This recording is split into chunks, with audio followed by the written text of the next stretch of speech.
परब्रह्मसमारम्भाम् श्रीदत्तात्रेयमध्यमाम् श्रीदत्तस्वामिपर्यन्ताम् वन्दे गुरुपरम्पराम्।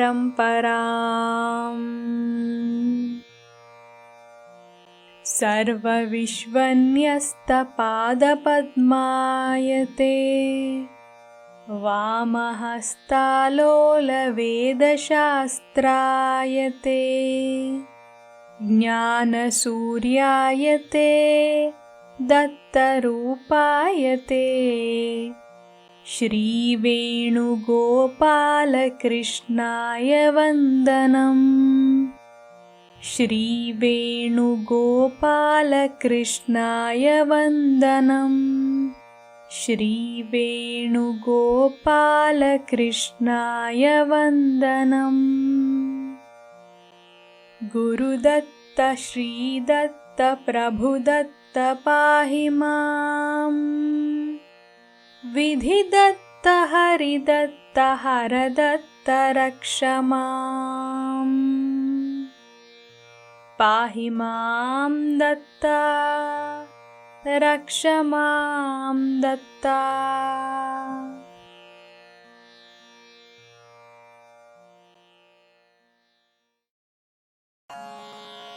श्रीदत्तगणपतिं भजे श्रीदत्तगणपतिं भजे श्रीदत्तगणपतिं भजे श्रीदत्तगणपतिं भजे श्रीदत्तगणपतिं भजे।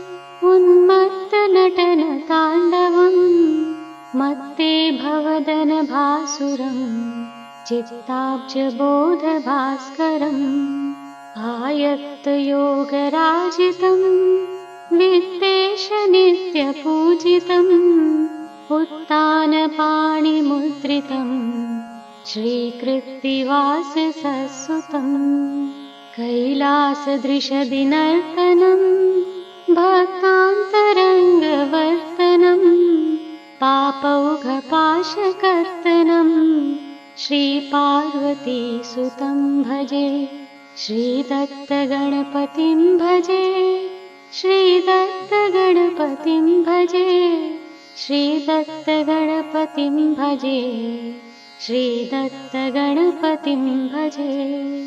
लम्बोदराङ्गताण्डवं मुद्राकराब्जपण्डितं सर्वाङ्गनागमण्डनं वन्दे विनायकं पतिं। धिं धिम्मितकिटमर्दलं भं भं निनादशङ्खकम् आनन्दनृत्यतत्परं ध्यायामि प्रमथनायकम्। आमोदकरमोदकं वेदान्तमतिमादकं दुष्कर्मफलसाधकं विघ्नेश्वरं गुरुं भजे श्रीदत्तगणपतिं भजे श्रीदत्तगणपतिं भजे श्रीदत्तगणपतिं भजे श्रीदत्तगणपतिं भजे। सृष्टिस्थितिलयकारणं मोक्षाख्यदैत्यमारणं संसारजलधितारणं स्तौमि प्रभो नरवारणं। पञ्चास्यमादिदैवतं देवऋषिभिः समर्चितम् आलोकगलितसञ्चितं विघ्नाधिनाथमाश्रये श्रीदत्तगणपतिं भजे श्रीदत्तगणपतिं भजे श्रीदत्तगणपतिं भजे श्रीदत्तगणपतिं भजे। लोकैकपरमवैभवं लोकेश्वरादिसम्भवम् आलोकपरिहृतोद्भवम् आलोकये परं भवम्। श्रीकृष्णकविनिवेदितैः श्लोकाख्यमोदकैरिमैः आनन्दगणपतिं पतिम् आराधयन्तु साधकाः। श्रीदत्तगणपतिं भजे, श्रीदत्तगणपतिं भजे, श्रीदत्तगणपतिं भजे, श्रीदत्तगणपतिं भजे, श्रीदत्तगणपतिं भजे, श्रीदत्तगणपतिं भजे, श्रीदत्तगणपतिं भजे, श्रीदत्तगणपतिं भजे, श्रीदत्तगणपतिं भजे, श्रीदत्तगणपतिं भजे।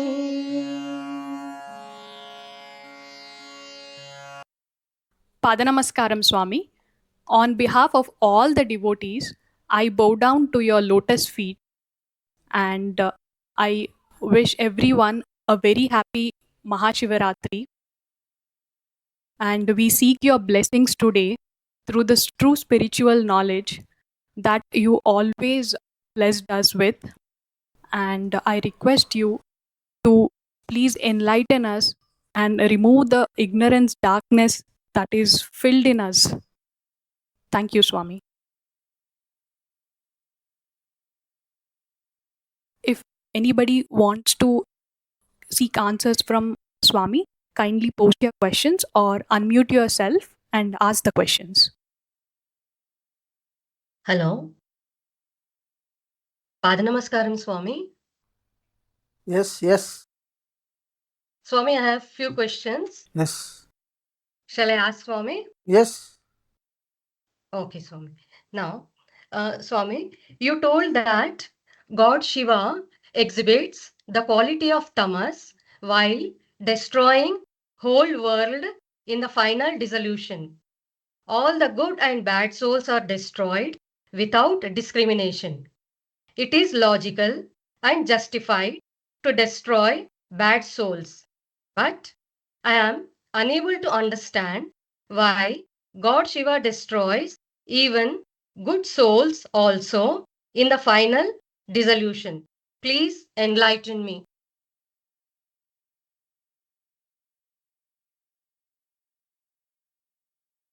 See here, destruction of the creation by Lord Shiva is compared to the closing down of the cinema. Suppose you say he is a good fellow, that actor is a very good fellow. When you have closed the cinema, he also disappeared. So is it justified? You only close the bad roles and you continuously keep the good roles. See, Lord Shiva's destruction is not the intermediate destructions. That is death, birth. In death, the soul is destroyed. Actually, soul is not destroyed, only the external body is destroyed. So, suppose in the cinema is running, one actor dies. In a role, he dies. And after that, that fellow will not appear. That is one disappearance. Now, when the cinema is closed at the end, all the people are disappearing. This intermediate disappearance within the time of the running of cinema is there, some bad fellow is killed. So his life is closed. A good fellow, he continues in the cinema. Now in the cinema, since the bad fellow is only killed, good fellow is continuing. At the end of the cinema, both good fellow and bad fellow are disappearing. Yes. Just like in the middle of the cinema, the bad fellow disappeared and good fellow continues to appear throughout the cinema. That is justified. But at the end of the cinema, both good fellow and bad fellow both are disappearing. This is not correct. Suppose somebody asks like this, what you will say? to this question? See, it is the closure of the whole creation. These are all intermediate punishments, intermediate destructions. There, in that, at the end of the pralaya, all the souls are destroyed. Destroyed means they disappear. And actually, even in I have told two cases. One case in the intermediate time of cinema. Another case, the end of the cinema. In both these cases, there is one common point. The film, the actors, they are permanently existing in the film reel. Nobody died actually. In the beginning of in the intermediate time of cinema, somebody died and he doesn't appear through the rest part of the cinema. But he did not disappear. He is in the film reel. Yes. Again in the next show, that fellow will come. Yes. Okay? Yes. So all these points you should note. Okay?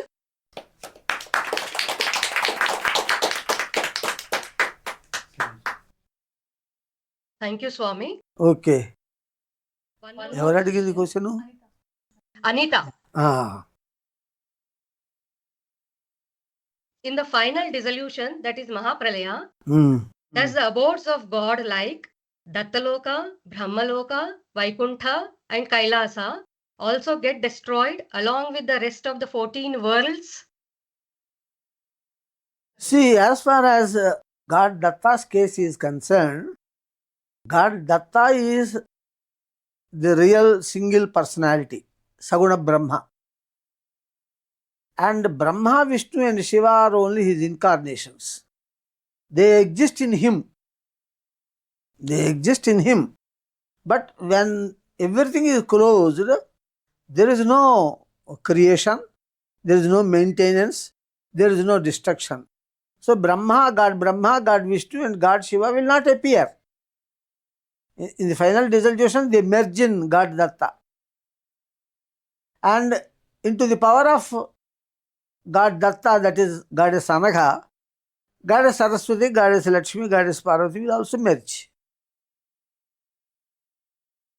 So what remains is, this Saguna Brahman always remains. God Datta continues because he is identified as the Nirguna Brahman, the unimaginable God.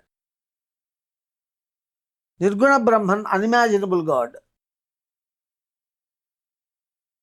If God Datta disappears, Nirguna Brahman has to disappear.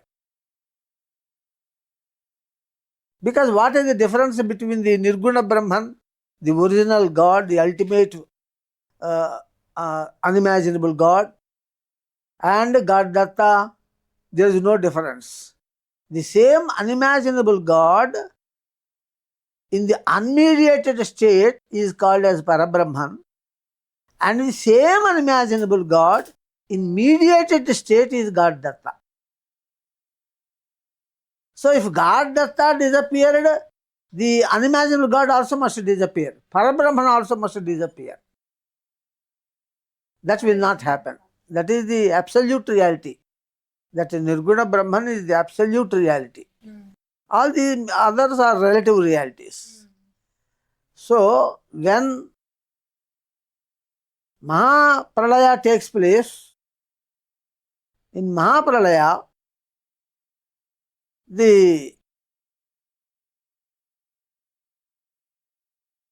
Mahapralaya, God Datta remains. God Datta remains means the Parabrahman also is remaining. Separately you cannot have two entities. Parabrahman and God Datta, there are no two entities. Only God Datta exists. We say that Parabrahman exists. The person in the bathroom naked is Parabrahman. The same naked person clothed coming out of the bathroom is God Datta. Perfect.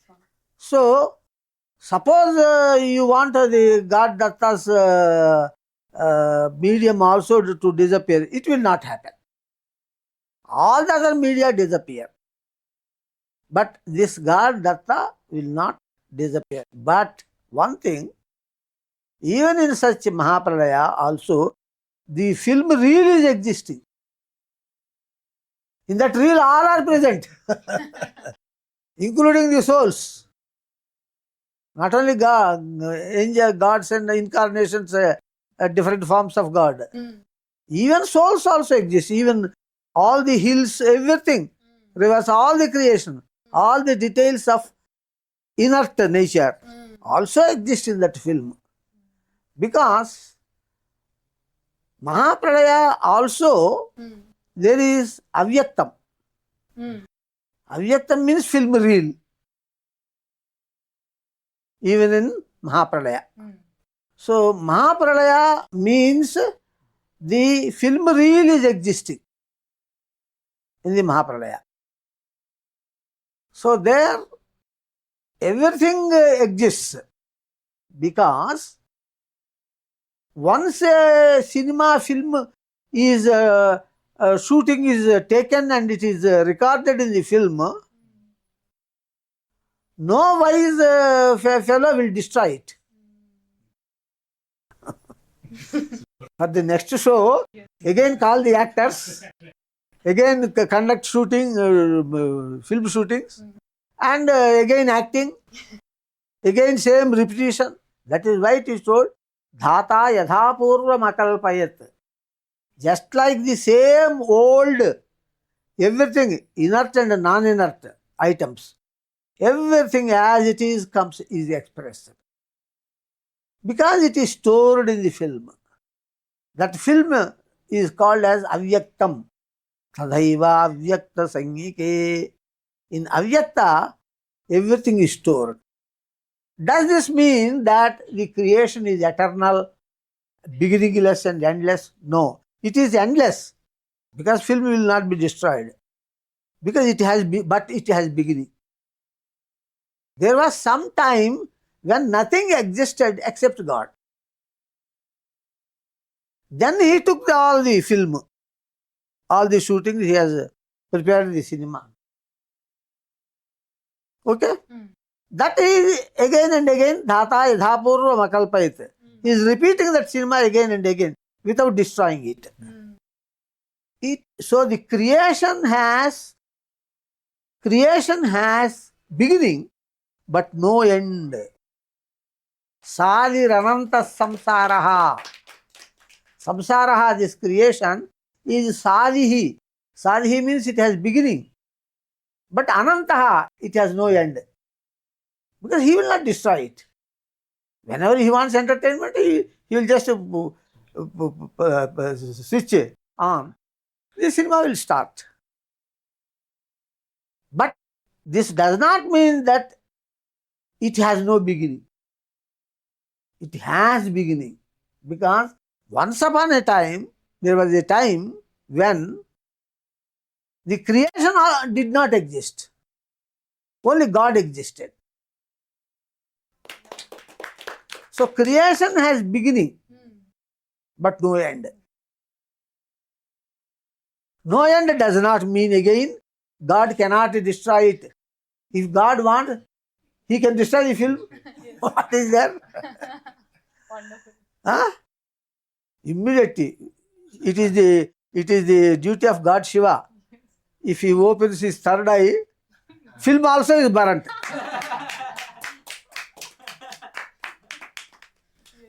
Film is also burnt. He is not burning because Shiva is not emotional but wise. Jnanam Maheshwaradi Chet.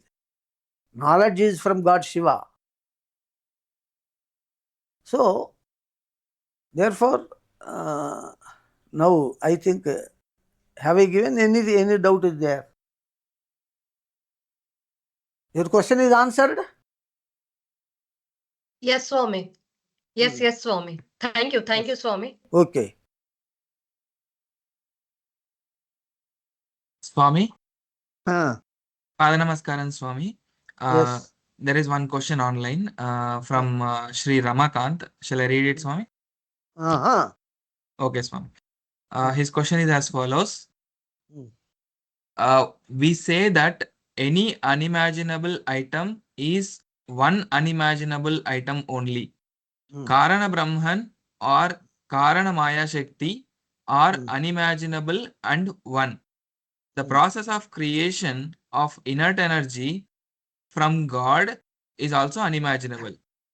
How do we put God and the work of God, that is process adopted by God to create energy, in the same phase? Power and possessor of power are in the same phase, and the process cannot be equal to God, but equality is forced due to the existence of a single entity in unimaginable state. Here, we can't say that the process is just unknown, that is in brackets, not unimaginable, close to brackets, to anyone except God, thereby removing it from the unimaginable phase. But the fact that the process is beyond space can't be labeled as just unknown, but has to be unimaginable. How should we consider unimaginable process and unimaginable God as one, Swami? See, simple answer. For your such a long question, my answer is very, very simple.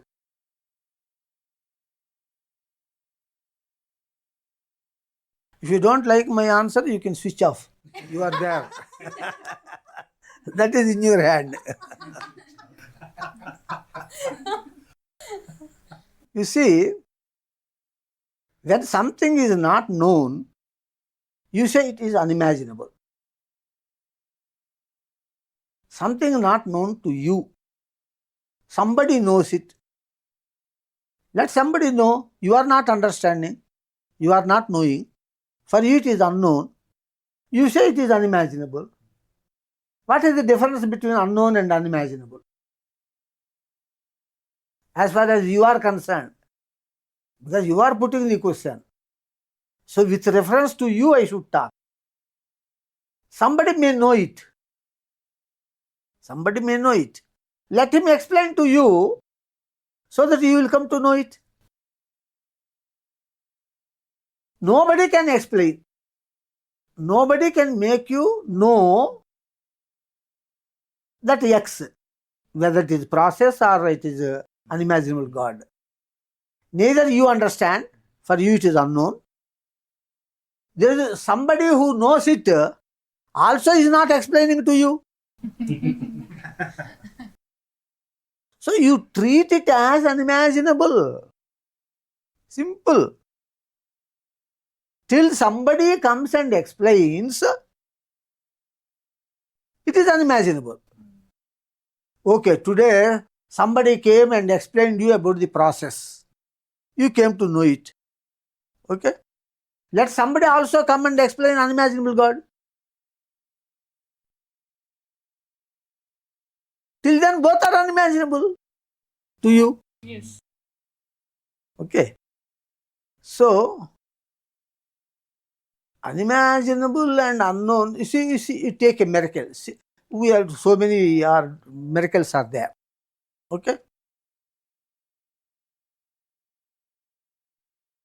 Satya Sai Baba created an item, vibhuti, ash, or some article, some item, some gold chain, something.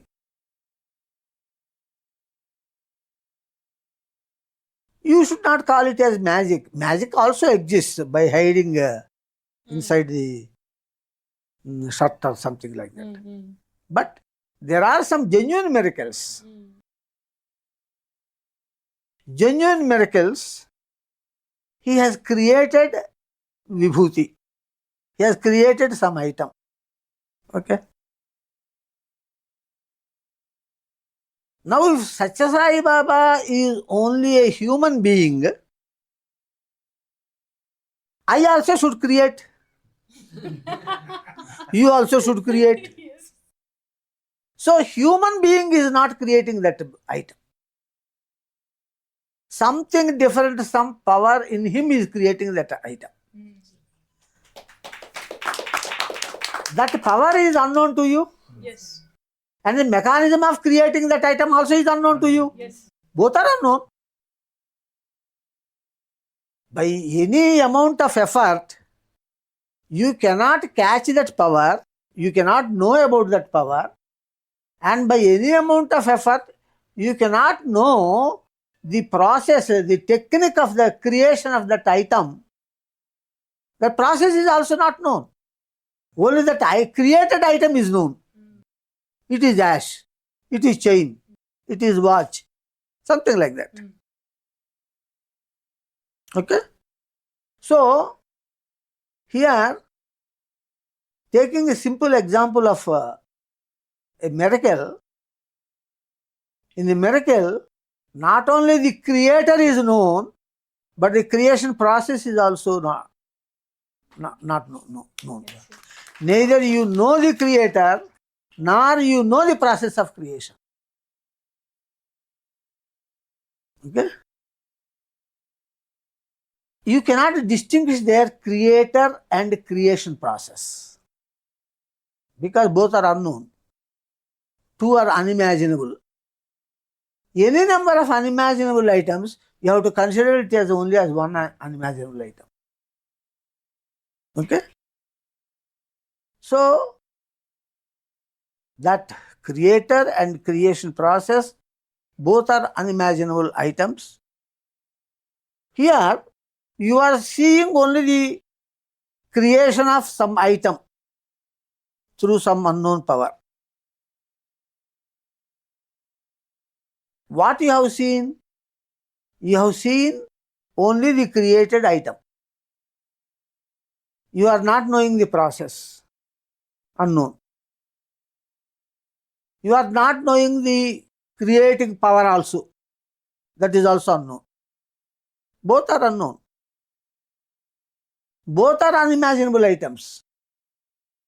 You have separated creation process and creating power just for your convenience. Can you separate the two unimaginable items? That creation process and that creating power. Can you separate? Both are unknowns. Yes. So when both are unknowns, you can put it in one category. Unknown, unimaginable category. Unimaginable domain, they say. Unimaginable domain is always one. You cannot distinguish. If you know the item or the process, you can distinguish. But both are unknown. See, if you know two items, you can say this is one, this is two. When both are not known at all, you cannot say this is one, this is two. You cannot separate. Even the item is not understood. How can you isolate it? If you have isolated it, means you have known it. So unimaginable items cannot be isolated separately. Since you are unable to isolate, you are not knowing it. Unimaginable itself means you can't isolate. The word. Can we call these unimaginable items as one when we cannot isolate? How can we say that God and His power are one? We can neither confirm about that also. You see, when you are, suppose potter is there. He created a pot. Pot is known item. Potter is known item. You can isolate both easily, because both are known items. So when you cannot isolate, How can you say that there are two items? You have no basic. You have no basis. Logical basis is absent. You can never isolate two unimaginable items. When you cannot isolate two unimaginable items, how can you say there are two unimaginable items? But how can we also say that they're all of them, even the creator, power, the possessor of power, the process of creation? How can we say that all the three are same when we cannot isolate them? Since you cannot isolate them, okay, sometimes you may not be isolated, at least you know the items. Suppose two items are jointed. Both are known items, but you cannot isolate. At least they are known items. You can say two items exist. Because known items. When both are unknown, unimaginable, what is the basis for you to say that it is there are two items? It is all one. That is the result. Swami, one follow. One more minute. You are imposing, somebody is creating. There is creation process, a different process. Creator is different. Potter is different from the pot. Mechanism of creation of pot is also known to you, because both are known items. You can identify and isolate the process only when the cause and effect are known items.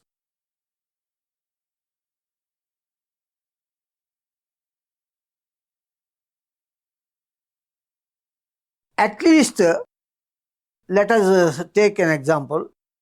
Mud is there. In that mud, water jumped from the tank and added to the mud. It itself, the water itself came and adds to the mud itself. Then clay paste is there. That paste jumps into the wheel and the pot is developed. Now here, all this part, process is known. But who created, not known. Potter is not seen, but the process is seen. Yes. Because the process is imaginable, visible. Process is visible. You can separate, isolate imaginable item from unimaginable item. You can say then two. Okay? You went there, mud is there, suddenly it became a pot. Process is not imaginable. Process is not visible. The creator is also not visible. The process is also not visible. When Satya Sai Baba created an item, when Satya Sai Baba created an item, the item is appearing in his hand. So suppose some gold chain he is creating and giving. He is not taking, so first the gold is appearing in his hand. Then that gold enters into some machine. It melted and it entered into a mold, chain mold, and this chain, it became a gold chain. If all this is seen, the creator is unimaginable, but the creation process is imaginable and visible. Now you can isolate the process of creation from the creator. But when he puts his hand like this, the gold chain by itself is appearing. Process of preparation of gold chain is not visible. That is also invisible, unimaginable. The creator, the creating power is unimaginable. The process of creation of the gold chain is also unimaginable. When both are unimaginable, you cannot isolate them. Can you isolate the process? Suddenly gold chain appeared in his hand. All that process, can you isolate? Okay, that power creator is unimaginable. The gold from gold, this chain has that process. That process, can you explain? So there is no question of identification as well as isolation. You are not identifying two items. Gold and gold to become gold chain, several items are involved. Machine, furnace, so many. Are they appearing there? You are not seeing them. So both are unimaginable. When both are, see, can anybody say, yesterday, one unimaginable cat caught one unimaginable rat and one unimaginable fight has taken place, you will be admitted into mental hospital.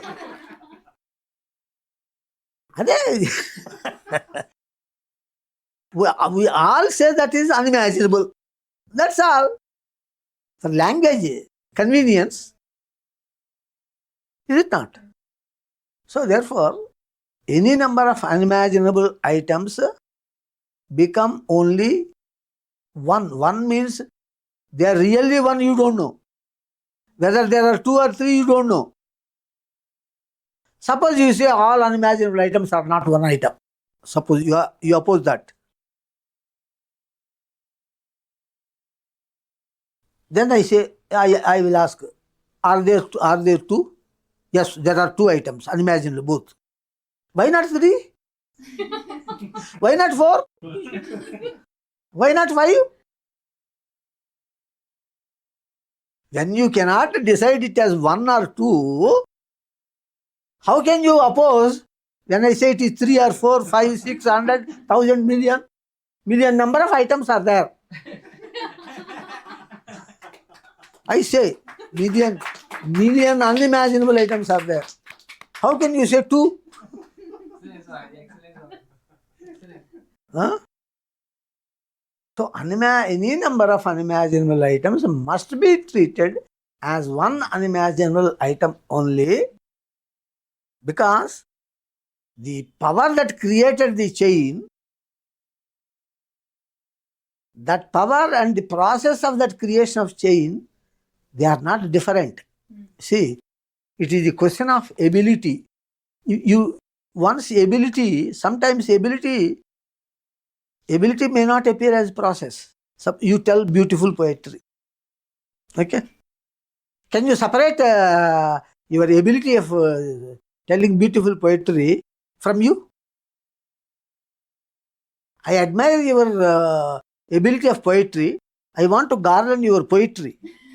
That ability of poetry I want to garland, not the bloody person. Because I have a lot of jealousy. I cannot tolerate you telling that poetry. But that ability, that energy, that talent, that is abstract. So I need not have any jealousy on it. I want to garland it. And want to scold you separately. Is it possible? Can you isolate the ability from the person? So that ability is the process. What do you mean by ability? Capability. Capability, is it not power, energy? You cannot isolate. Isolate from the container of ability, capability. So that process itself is power. Okay. Management of power in different ways. When that itself, that power is unimaginable, the container of the power is unimaginable, why should you say he has ability to create this? Why should you use that word, bloody word, ability? He created this. Sufficient.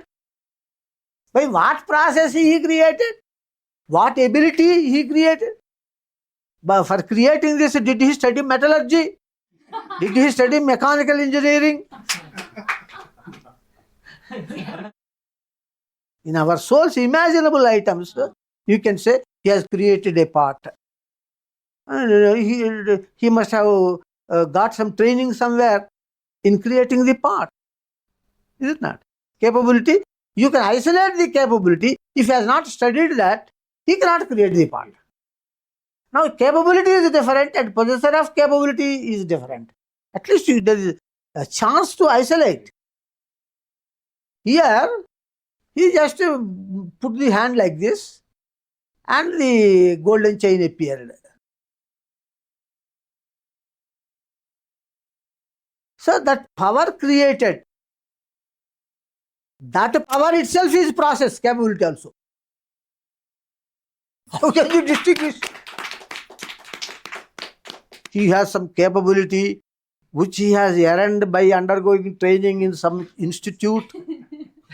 Using that capability, that training capability, trained capability, he has created this.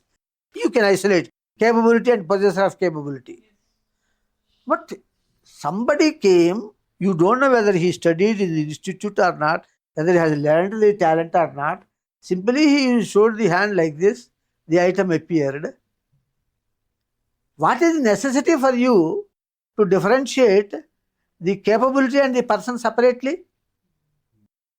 That capability, that process of preparation is nothing but energy. We are also telling that creator is power. That creating process is also power. Why can't you say both are one? Yes, Swami. Both are unimaginable.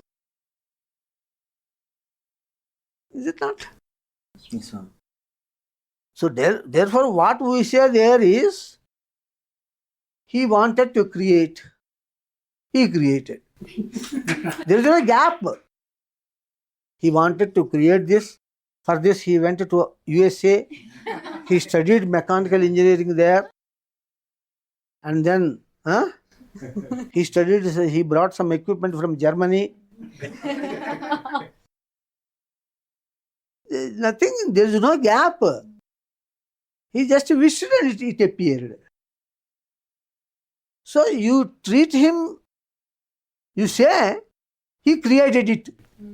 Sufficient. He created using his capability. Will you say like that? No. There is no chance to say like that. Okay? Yes. So it is.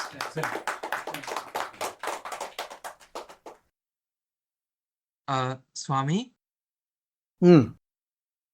Shri Anil Garu is asking, does it mean that process of creation is God himself? He just want reconfirmation. Like That is the result. For so much time I talked to prove that result only. They are one only. There is no second item different from God in his activities. Whenever he is doing an activity, he himself is doing that activity. He is not having some training knowledge associated with him. He is not having some energy. He is not having any machine. He simply wanted, it appeared. So he and his want, can you separate? You can't separate. What is he? He is awareness. What is the natural inherent property of awareness? To think. He thought, it appeared. It is his property, his inherent power. You cannot isolate the power from the possessor of the power.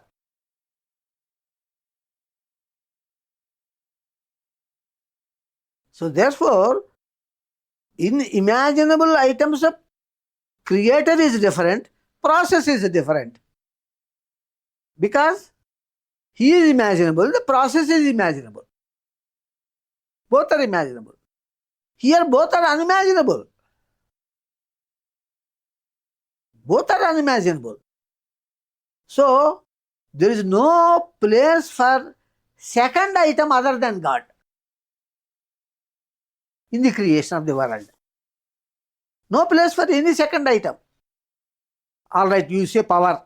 He has the ability to create the world. That power, that ability, that power is himself.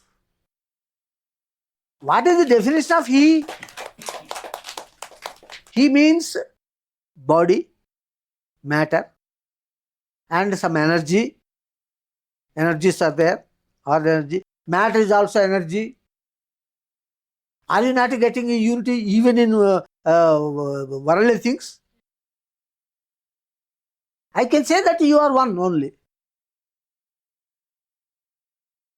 Okay? When you created something, I say you created that. Because you are also one. What are you? If you analyze, you are also one item. Energy is only resulting. Your thinking is energy. Your creating process is energy. And you, if you think that you are the matter body, body is also energy. Even in a worldly example, the Advaita, the monism is resulting in unimaginable item. In imaginable items itself, only one is resulting. You are only one. When you did some work, that process of doing work is also energy. And you have different types of energies, potential energy, kinetic energy. All that is energy. You have matter, body. That is energy. And the part which created, it is also energy. Like that, you are ending in monism finally. I am talking as per science only. I have not taken any metaphysics. Simply, science says that matter is condensed energy. And this awareness is also a form of energy, a specific work form of energy. When this inert energy enters the brain and nervous system, the resulting energy, specific form, because the specific nature belongs to the specific nature of the system. I gave an example. Same electricity is entering into cutting machine. Cutting work is take place. Same electricity is entering into grinding machine. Grinding work is done. They are cutting, here is grinding. This specific work is related to the specific design of that machine. Same electricity is entering. And work in common, both are work only. But here cutting work, there grinding work. That depends on the design of the system.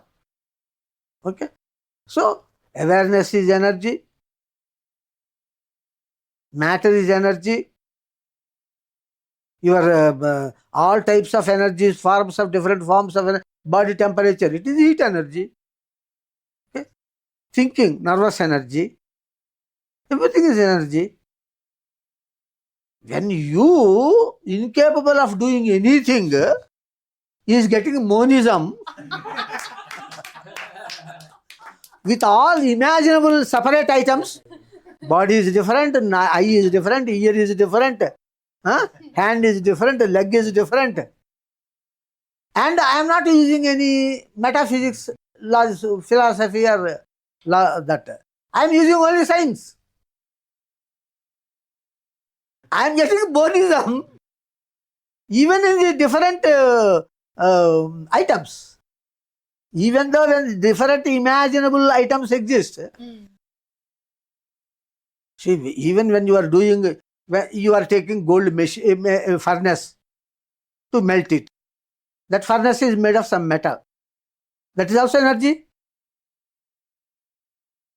It is giving a heat. Gold is melt. That is also energy. That work is also energy. What your science is getting the result using scientific logic. Can't I get in unimaginable item? Can't I get the same result? Yes. You are also coming to the same result. Yes. Excellent, Swami. Huh? Excellent. And if you want a difference, you prove they are different. At least visible items you prove difference. Then I will prove the difference between unimaginable items. First you prove the visible item. You prove the difference in the imaginable item.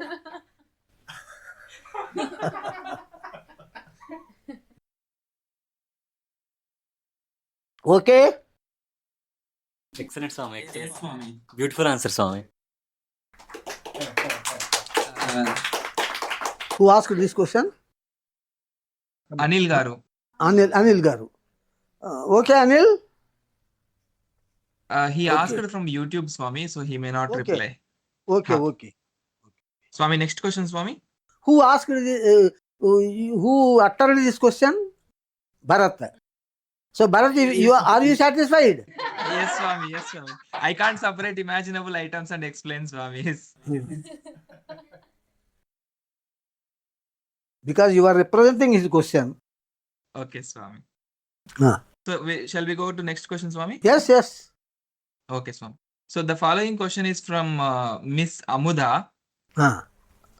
Question is as follows. Hmm. Pada Namaskaram, Swami. Hmm. Today, I went to the temple. Hmm. While I was there, some school boys, maybe studying in 6th to 8th standard, Hmm. threw something in front of God's idol.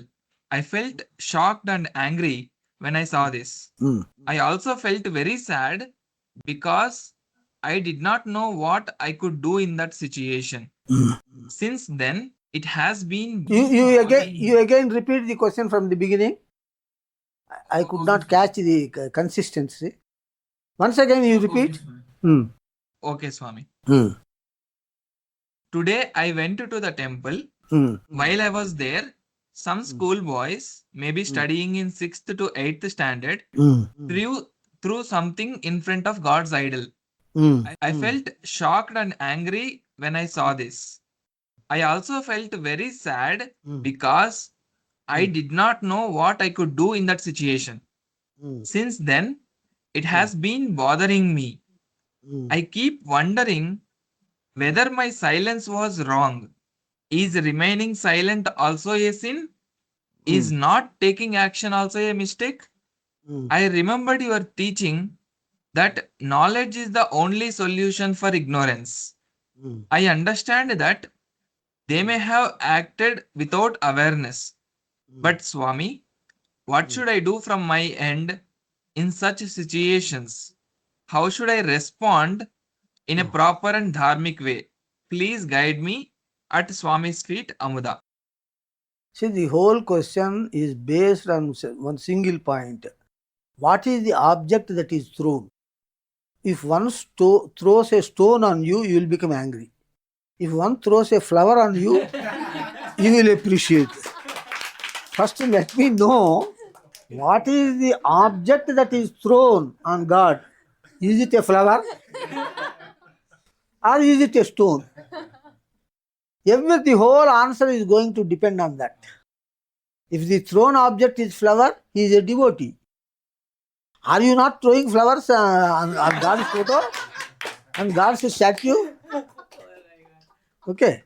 So, in your entire question, that description of the thrown object is not given. Can you give me the what is that item thrown? Swami, it is knife. Knife, it seems something. Huh? Knife.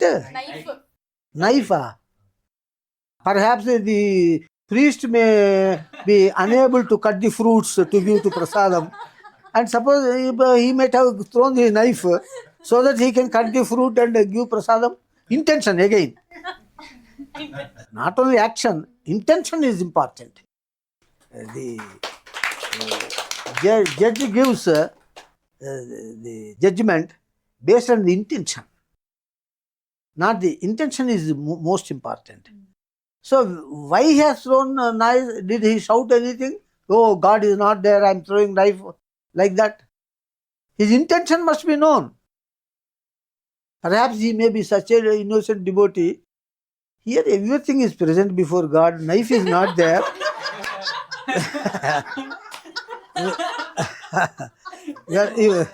If fruits are offered, there are so many devotees. Fruits are less in number. So let me give a knife so that the priest will. Suppose the priest give each devotee each fruit, some people will not get the fruits. So maybe thinking his intention. Next is, first is object. Description of the object. Then I should know description of the intention. Then only judgment can be given. In fact, this is the procedure in the court. Court judge also sees these steps away. So what is the intention? Did he shout anything, any atheistic slogans like God is not there? If anybody worships God, I will kill with this knife. Like that, did he? Because his intention must be known only from his words. Somebody else should not say, his intention must have been this. That is why he has thrown the knife. For the intention, the authority is that person. He is the final authority. How can you say about my intention? Speculation. You are saying my intention means you want to punish me. You give a wrong intention, so that judge will give opposite punishment to me. Your opposite party advocate will mislead the intention. That is there. But that judge will not believe simply whatever he says. What is the proof for that intention? He searches. What is the proof? So I want to know that boy, and you are telling he is between his, he is studying 6th standard, 8th standard. A small innocent boy he must be. He must not be, even if he is an atheist, he cannot do so much analysis. Theism and atheism. His father may be an atheist. He might have told something. He might be believing it. But as he grows, he will develop a logical brain, do logical analysis, and may become theist. Yes, ma'am. He is only like uttering words, following his father, atheistic father. That also is there. That also must be examined. So here I am unable to take any conclusion because of inadequate information. It should be compulsory when you apply, when you put a petition in the court, you must explain everything. You must tell his intention, what is the act done. This must be his intention. For such intention, these are the proofs. Simply he says he has this intention, that's why he has. Judge will not accept. You must prove it. You must prove the intention. Because you cannot be the authority of somebody's intention. You can be witness of the object thrown. That witness is valid. But his intention, for his intention, you cannot be the witness. The authority for his intention is he himself. And not your intention. I have thrown this with that intention. If he says, your logic is thrown out by the judge. Because he is the best authority. He knows his intention. Are you God so that you are inside the soul of the person? God knows what is his intention. He may tell a lie also. He may have a bad intention. Now, because it has come to court, he may cover it. Correct. But how can you catch it? Only God can catch it. What is the proof for you? Why should not be the intention that is told by that person? If you say that is not his intention, this is his intention, you must give proofs. He must give proofs. Understood. So, okay? Excellent, Swami. Swami, Yes. Yes, Swami. So she confirmed that the boys didn't say anything while throwing. So So, in view of the age of the boy, in view of the absence of any slogan, the case is dismissed. And no costs. No costs. One party need not pay costs to the other party.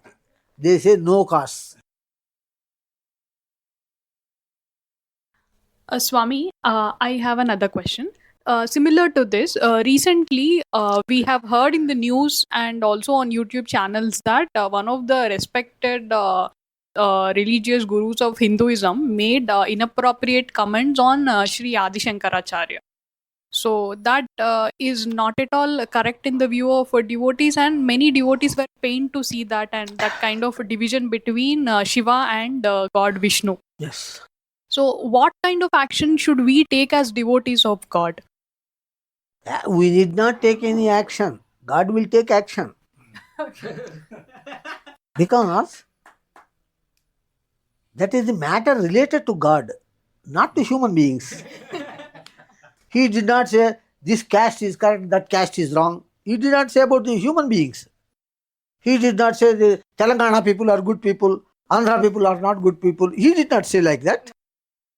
He did not comment on any worldly matter. Yes. He is commenting on God. Yes. Who is the first party to be worried?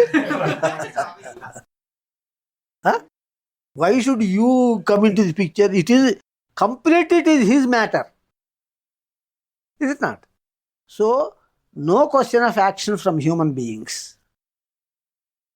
Since the matter completely belongs to God. Okay? So, see, it is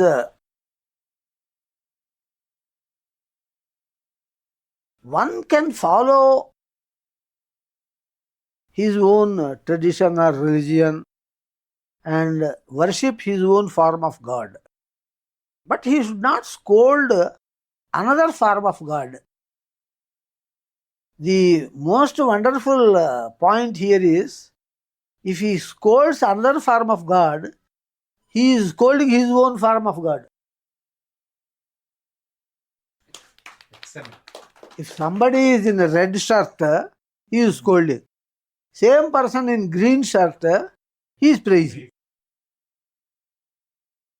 So he is devotee of the shirt only, not the person. He is not a devotee of God.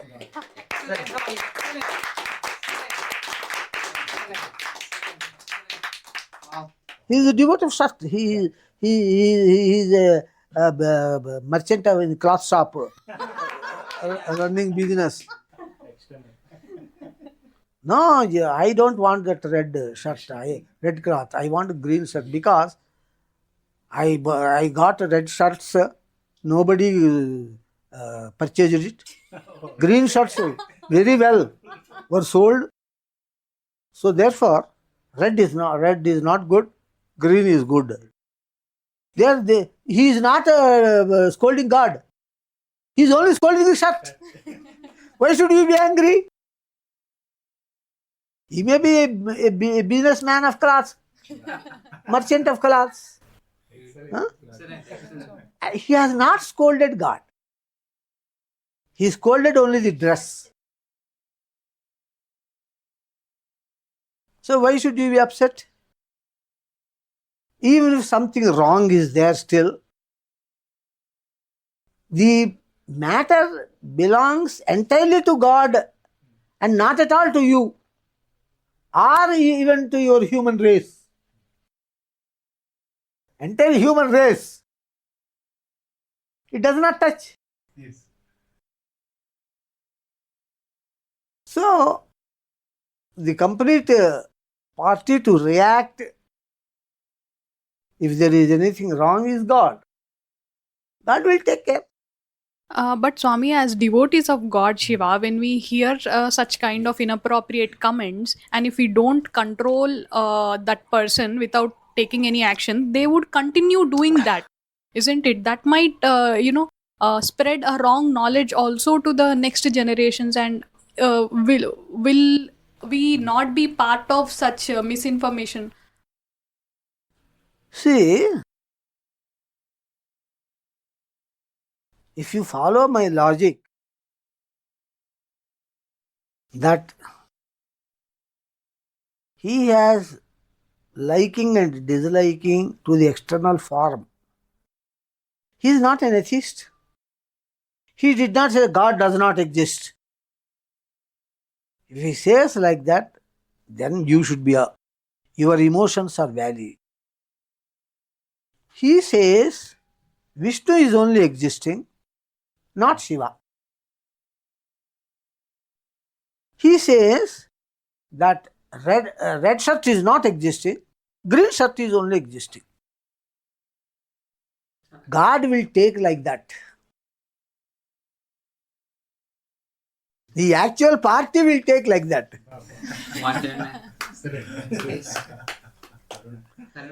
Moreover, God also is very much bored with praises. He is very fond of scoldings. Krishna, Shishupala. Yes. You know, when Shishupala scolded 100 scoldings,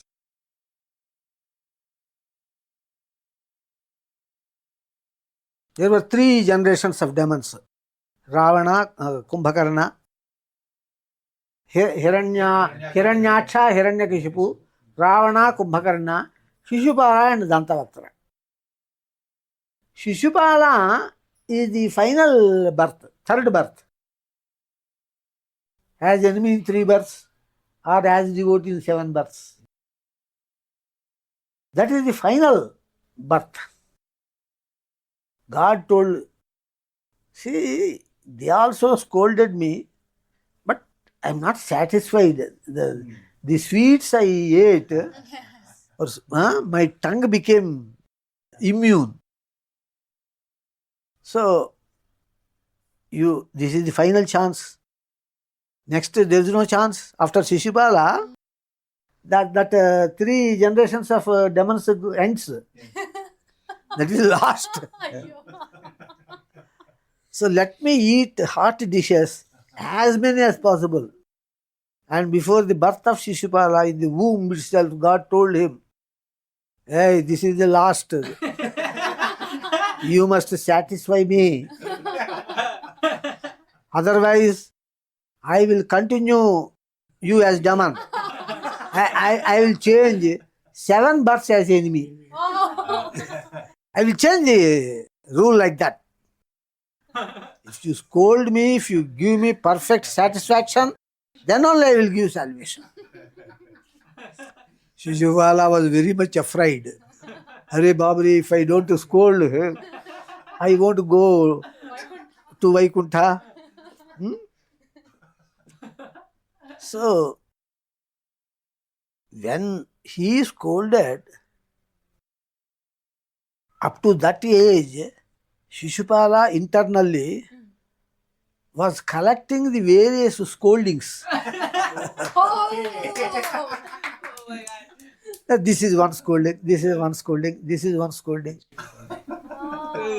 And that is why, God Krishna told his mother, I will tolerate up to 100 scoldings. Otherwise, I won't take action. That means, Shishupala is knowing that if you do not touch 100th scolding, I will not give you salvation.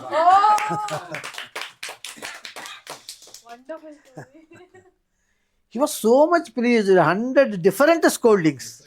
He was so much pleased, he was so much happy that you know what type of salvation he gave? When Shishupala died, the light came from his body, the soul, in the form of light, came from his body and merged in Krishna. And this is seen by all the people sitting in there. Everybody has seen it. He was so overwhelmed. 100 means 100, century. So perhaps this person also may be like that. We don't know. God wants, that is why he is criticizing. Arey, you fellow, you are my devotee. If you are my devotee, you scold me.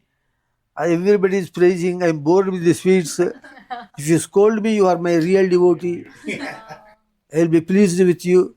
I will give you salvation at the end. He might have told like that. Who knows? If that is so, your anger is your foolishness.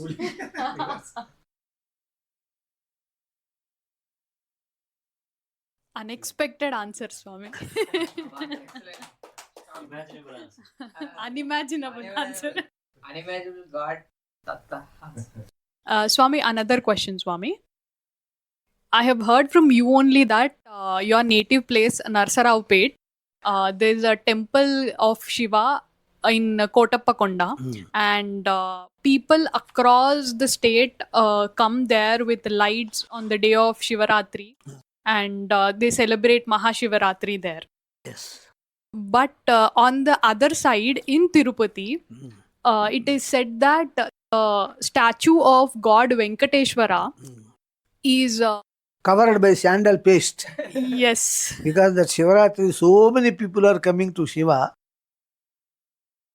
And That lights. Tirupati also, so many people are coming. But on one day that is every day. But on that day, seeing the so many people going to Shiva's Shiva, temple, Vishnu develops burning jealousy. jealousy, and that is why he is covered on that day with sandal paste from foot to top, so that when sandal paste is applied on the eyes also, you will not see that scene. See here, all these things are played by God and angels. I will give a different story, what you asked. God Shiva appeared as a light pillar. And God Vishnu and God Brahma, if you both see my top or my feet, I will accept you as God. Like that Shiva told. Then God Brahma became a swan and flew up. God Vishnu took the incarnation of Varaha. Varaha digs the soil. It is going down to see the feet of God Shiva. Here this is a drama. And now the story continues. God Brahma he was unable to see the head of Shiva, and somehow he was vexed and he is coming down. And one flower from the Shiva's head fallen. God Brahma asked, please be a witness. Tell that I have seen the head. From where you are falling? I am falling from the head of Shiva. Okay, then you become my witness. Yes, God Brahma came there, saw the head. You give the witness like that. So that I will be the winner. Then God Brahma told, I have seen the head, the witness is that flower. Then God Shiva incarnated as Kala Bhairava. God Brahma was having 5 faces. 4 sides, 4 faces. Upper head, 1 face. that upper head he plucked with his nails. All this is drama to teach humanity. It is the concept that is taught to humanity is that one should not tell lies. Okay, you may ask, one king, another king, some kings, human or some angels we can take as actors. Why actually God Brahma, God Vishnu and God Shiva? See, you should not tell lies. Lies you may say, but there is one thing. In Dharma Shastra, in ethics it is told, telling lie is not important sin. Harming a good person is important sin. There is a story also, story of Satyavrata. From that point, let us apply that rule in the case of God Brahma. Okay? There, that rule is applied in the case of human beings. Here, God Shiva is acting in the role of God. God Vishnu and God Brahma are acting in the roles of devotees. So, in the case of God, He is omniscient. Even if you tell a lie, He knows it. Yes. He will punish you. So, don't apply this rule to God. Apply this rule only to co-human beings.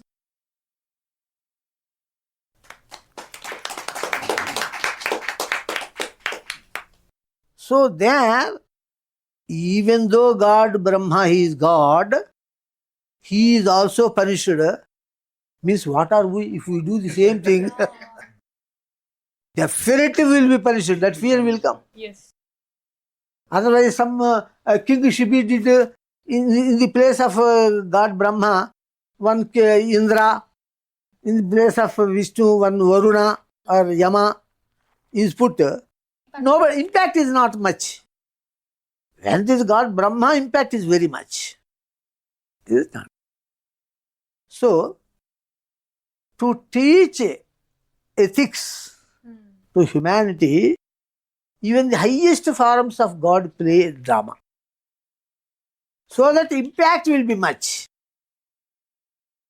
People take very seriously the concept. This cannot be excused. Even God Brahma is punished for this sin. How can I will be excused? He was not excused. How can will be excused? So let me not tell a lie in the case of God. In the case of human beings, I may tell a lie to save a good person. I can tell a lie. That is okay. But that rule should not be applied to the case of God. If that rule you apply, even in the case of God, God will be punished. God Brahma is punished. God Brahma is also God. After all, what is God Brahma, God Vishnu, God Shiva? Three forms of same God Datta. All the three faces. Brahma face, Vishnu face, Shiva's face. Is it not? Yes. So to give the impact, even these stories, all these stories are Puranas. These stories are created and are also enacted by God forms. They also happened. Okay. Why? They also want to act in some roles. They got bored. They also get always creation. Brahma is bored. Huh? Always ruling. Vishnu is bored. Always destruction. Shiva is bored. Is it not?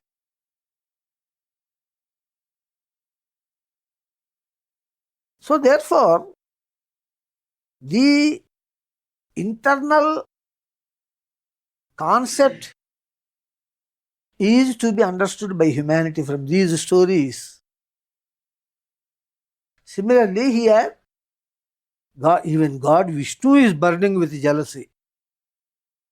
Seeing the crowd attending Maha Shivaratri Shiva. On one day. One day. What is the concept here? God Vishnu is also burning, seeing that public. If we say that Chandrababu Naidu burned seeing the people attending Rajshekhar Reddy's meeting, that will not have any effect. Here God Vishnu is also burning, seeing God Shiva. The concept here is, so many people are coming to God Shiva, and God Shiva is exposing his strength. So the concept is, don't expose. Excellent. Don't expose your strength and riches or knowledge so much. You see, when you ask questions, I also reduce the power of my knowledge, because this jealousy will come. Wow. Only to a middle level I give the answers. If I give the real knowledge, the real full power, knowledge power, if I reveal, you will become unconscious. And every one of you must be covered by sandal paste. Of course, again I tell you, this is not ego. Because whatever I am speaking, God Datta is speaking through me. It is the knowledge of God Datta. Yes, Swami. Not knowledge of Datta Swami. Knowledge of God Datta. Anything? Nothing, Swami. Nothing. So don't expose. If you expose that drushti dosha, dishti, that dishti will happen. Now, is it that person who is burnt with jealousy, he is at fault, not the person having exposed. No, exposing is also wrong. Because he exposed, he suffered. Why do you expose? You have so many jewels, golden jewels. You put all those jewels and go to the bazaar. Function.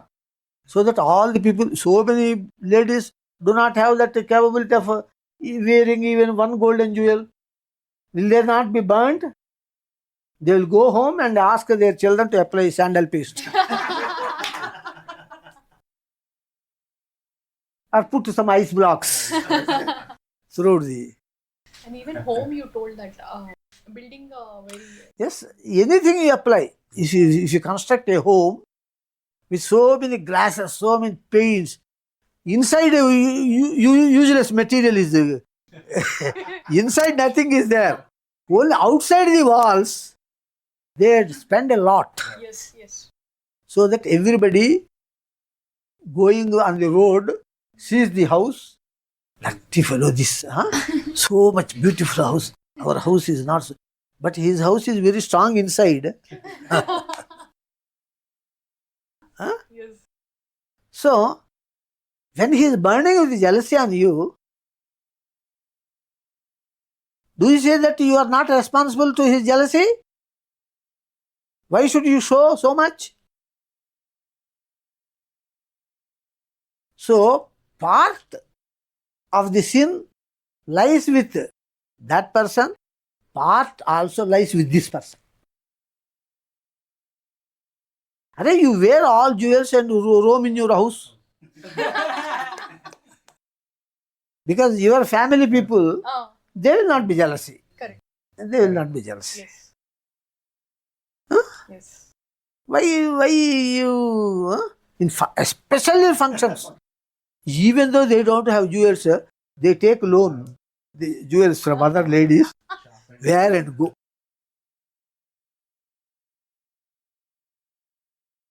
That is why God has created chain లాగేస్తారు ఏమంటారు, chain snatchers.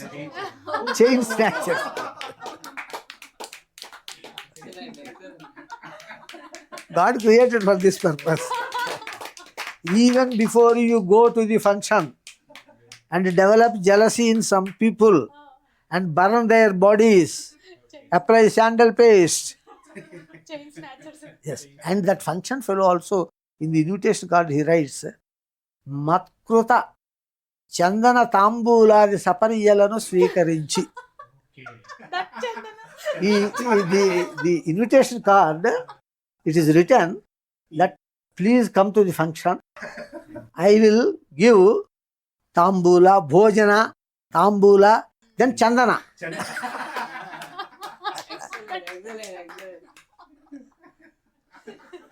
The bride will be wearing a lot of jewels.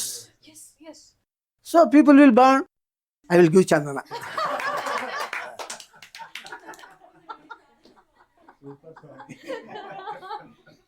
That is there. That is written in the invitation card. Matkruta bhojana, tambula, chandana, chandana tambula saparijalanu swikarinchi mamma ఆనందింపజేయ ప్రార్థన. Why chandana? Because the bride brought saree from Chandana Brothers.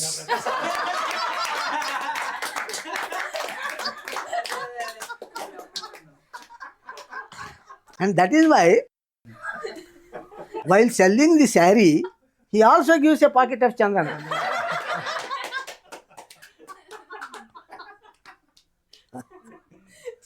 That is why what shop name itself is Chandana Brothers. That is, our class are so excellent, definitely anybody will burn with jealousy, and we are also giving medicine for it. Chandana to apply to them. Excellent. So you have to take the concept only. Otherwise, what is God Brahma, what is God Vishnu, what is God Shiva? They are three one only. Because Veda says, only one God is there. Ekameva advitiyam Brahma. Only one God is there. And he does three activities. Yato va imani bhutani jayante yena jatani jivanti yat prayancha abhisamvishanti. He creates, he maintains and rules, and he destroys. These three activities are done by the same God. How God Brahma says lie to God Shiva? That means God Brahma saying lie to God Shiva means God Shiva is telling lie to God Shiva. Or God, while telling lie, God Shiva is called as God Brahma. While taking action, God Shiva is called as God Shiva. Oh, there is only one person. Three roles, one actor. That is possible in cinemas. Tricks, magic, tricks. Yes. But he has got that unimaginable power. For him, this shooting tricks need not be done. They are only external forms, external roles. Brahma is the role of creator role. Maintainer and ruler role, Vishnu. Destroyer role is Shiva. When one actor can act in three roles, in a cinema it's possible. For God, is it not possible? 100%. So you should not take them as real stories. You should take the inner concept, apply to the humanity. You should learn lessons from that drama. Yes, Swami. This was my question also, Swami, because feeling jealous, this kind of trait cannot be possible in the personality of God, because when devotees of Vishnu get to know this, it might not develop their devotion. So I asked for that. No, they wanted some entertainment. They have acted in a role. Yes. Huh? N.T. Ramarao acted as Duryodhana, as well as Arjuna, as well as Krishna.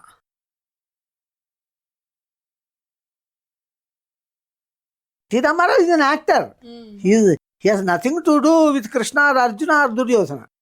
Ravana also, he acted in Ravana role. Yes. He acted in the role of Rama. Yes. Like that you have to take. Understood. You need not decrease your devotion. Because it is a role, just for his entertainment. In that role he acted. Since you acted in the role of Ravana, oh, N.T. Ramarao, I am giving a lawyer notice to you. Why you have acted in the role of Ravana? Anybody can go and give that notice? No. Why you are a fan of N.T. Ramarao? You need not withdraw from your fan activity since he acted as Ravana. Super. As N.T. Ramarao, as personality, his individual personality, is he good or bad? That you have to see. Because he acted in the role of Ravana, he acted in the role of Duryodhana. No, hereafter I am not going to be his fan. Any meaning is there. Huh? By acting to Ravana role, he will say, I have given the lesson to the public that one should not do these activities done by Ravana. For that I have acted in the role of Ravana. You should not behave like Ravana. You should behave like Rama. For that purpose I have acted. So unless negative role is there, how the positive role can be explained? Is that? Without night, where is day?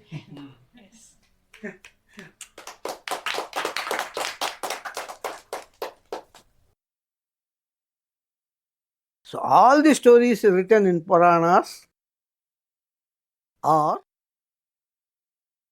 they actually happened also.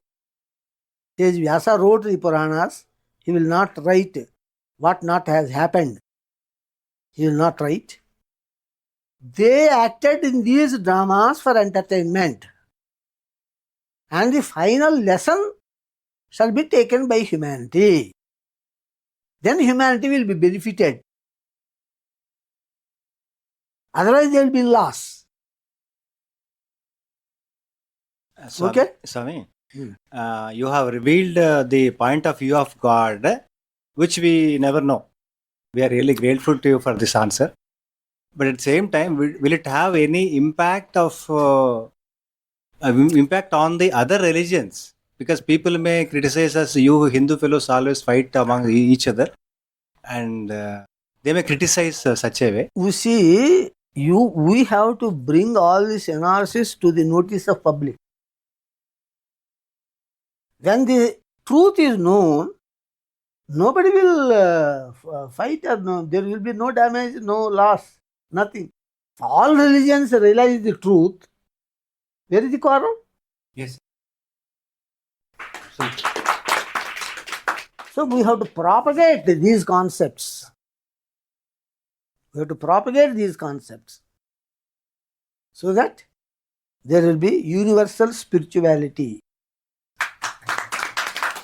When we are aiming at universal spirituality, if we can't achieve Hinduism spirituality, if you can't achieve unity in the one religion between sub-religions, how can we achieve unity in the religions in the world?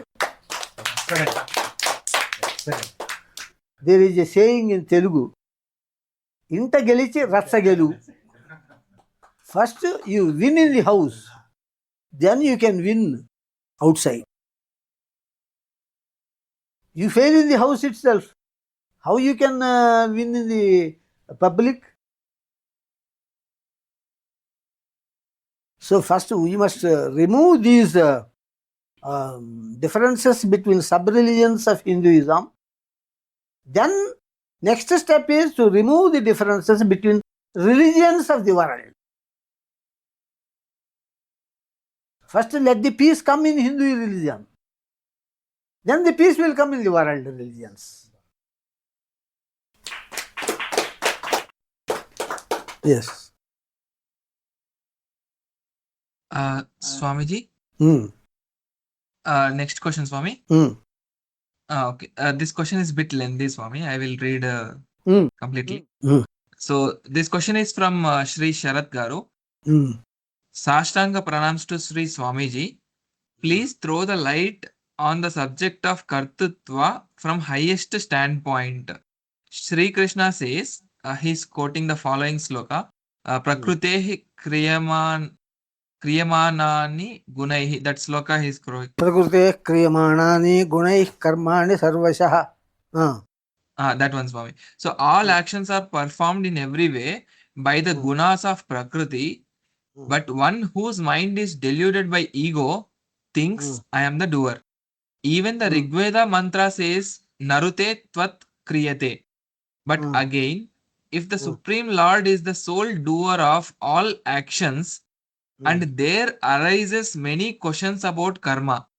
If the actions are completely under the control of jivas, then there arises a question of ignorance to both the soul and God, because the jiva doesn't know what action he will perform the very next minute, and thereby the Lord also wouldn't have any knowledge about the future course of events.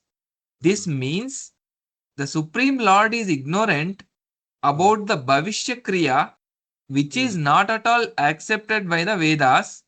But if God knows everything, what is going to happen in the future, then that means He has willed everything, and everything is going to happen according to His will.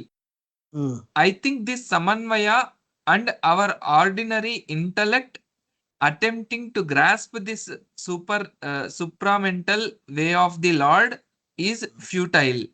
But curious to know what Swamiji has got to say about this. See, this the total answer for this question is also very, very long and has to be answered bitwise. Each point I should take and I should give the analysis. It will take very long time. But briefly I will try to. But you send this question to me in writing. I will give reply in writing with more details, with more clarity. Now I will give some glimpses of, you see, even God Krishna told in Gita, Gahana karmano gatihi. Gahana karmano gatihi. Bodhavyam vikarmanah akarmanasya bodhavyam. Karmano hyapi bodhavyam bodhavyam vikarmanah akarmanasya bodhavyam gahana karmano gatihi. These actions, this karma, the analysis of this karma actions, Gahana means very deep, very complicated. The only from the mouth of the Lord, only in one point this came. He did not say about any other point, this point is very complicated, very deep. He never told about any other point. Only in this one point, he told, this is very deep. The concept of karma is very deep. Because there are several complicated multi-dimensional parameters. If one action is done, he says again in Gita, karmanyakarmayah pashyet akarmanicha karmayaha. Sometimes the action becomes inaction and inaction becomes action. Big complication has come. Biggest complication. And then he says, nakarmana manarambhat naishkarmyam purusho shrute. If you are not doing actions, you cannot attain the naishkarmya, inaction. So many contradicting statements are there, and the logical correlation requires a lot of time for this. See, briefly I will say, karma, action, is inert. It is jadam. Action is inert. There is no awareness in karma. Any action, it is inert.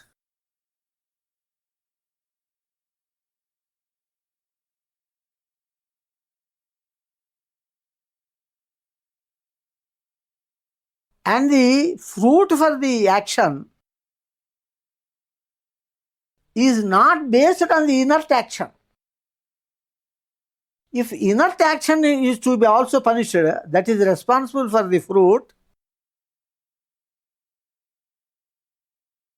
a big tree branch falls by wind and a small creature dies on the earth due to its fall. Then since the karma analysis, if you analyze only karma, the tree killed that is creature. So the tree should be punished. Take a belt and give 100 beatings to the tree. Okay? What happened? Your hand only pained. Tree will not change because it is inert.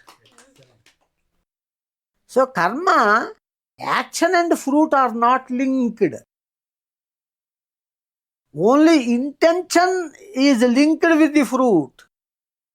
Only the awareness part. If somebody goes and kills a creature, that small creature, and that person who killed is having awareness, living being, he has a bad idea of killing it. Some violent activity, violent mind. He killed that ant by putting foot on it and rubbing it. The ant is very innocent, it did not harm him. Suppose a tiger is jumping on him, he can kill. But the ant did not do anything. Sometimes our children also, they do, they kill the ant. Innocent age. That's why elders say don't kill. Because this child is not like that branch of tree. He is having awareness. That branch of tree is not having awareness. So therefore, the fruit is always linked to the intention, not to the action. Action has no link. Sage Vyasa went with the wives of his killed brother to develop, to produce, generate issues and extend the dynasty of Kuru Vamsha. Next king. On the order of his mother called Satyavati. Sage Vyasa has no sexual idea about the wife of his brother.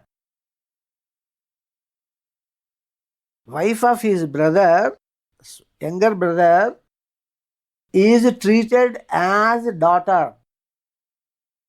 Wife of elder brother is treated as mother.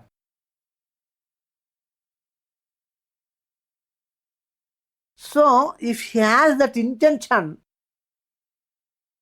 to go with them, he is meeting his own daughters. Two wives. So, it is a sin. He has no intention. He was called by his mother, Satyavati. In those days, Devaranyaya was also present in that yuga. Kali Yuga, it is banned by Parashara. But in Dwapara Yuga, Devaranyaya was present. That is, if brother dies, the brother's husband's brother will become the husband. Like Wali. Wali and Sugriva. Wali and Sugriva. When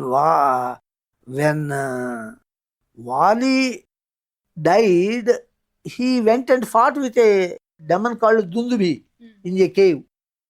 Then Wali told his brother, you wait here, we will fight. If is blood coming out, if you get a smell of the monkey's blood, then you think that I am killed. You close this face of the cave with a big stone, go and rule the kingdom.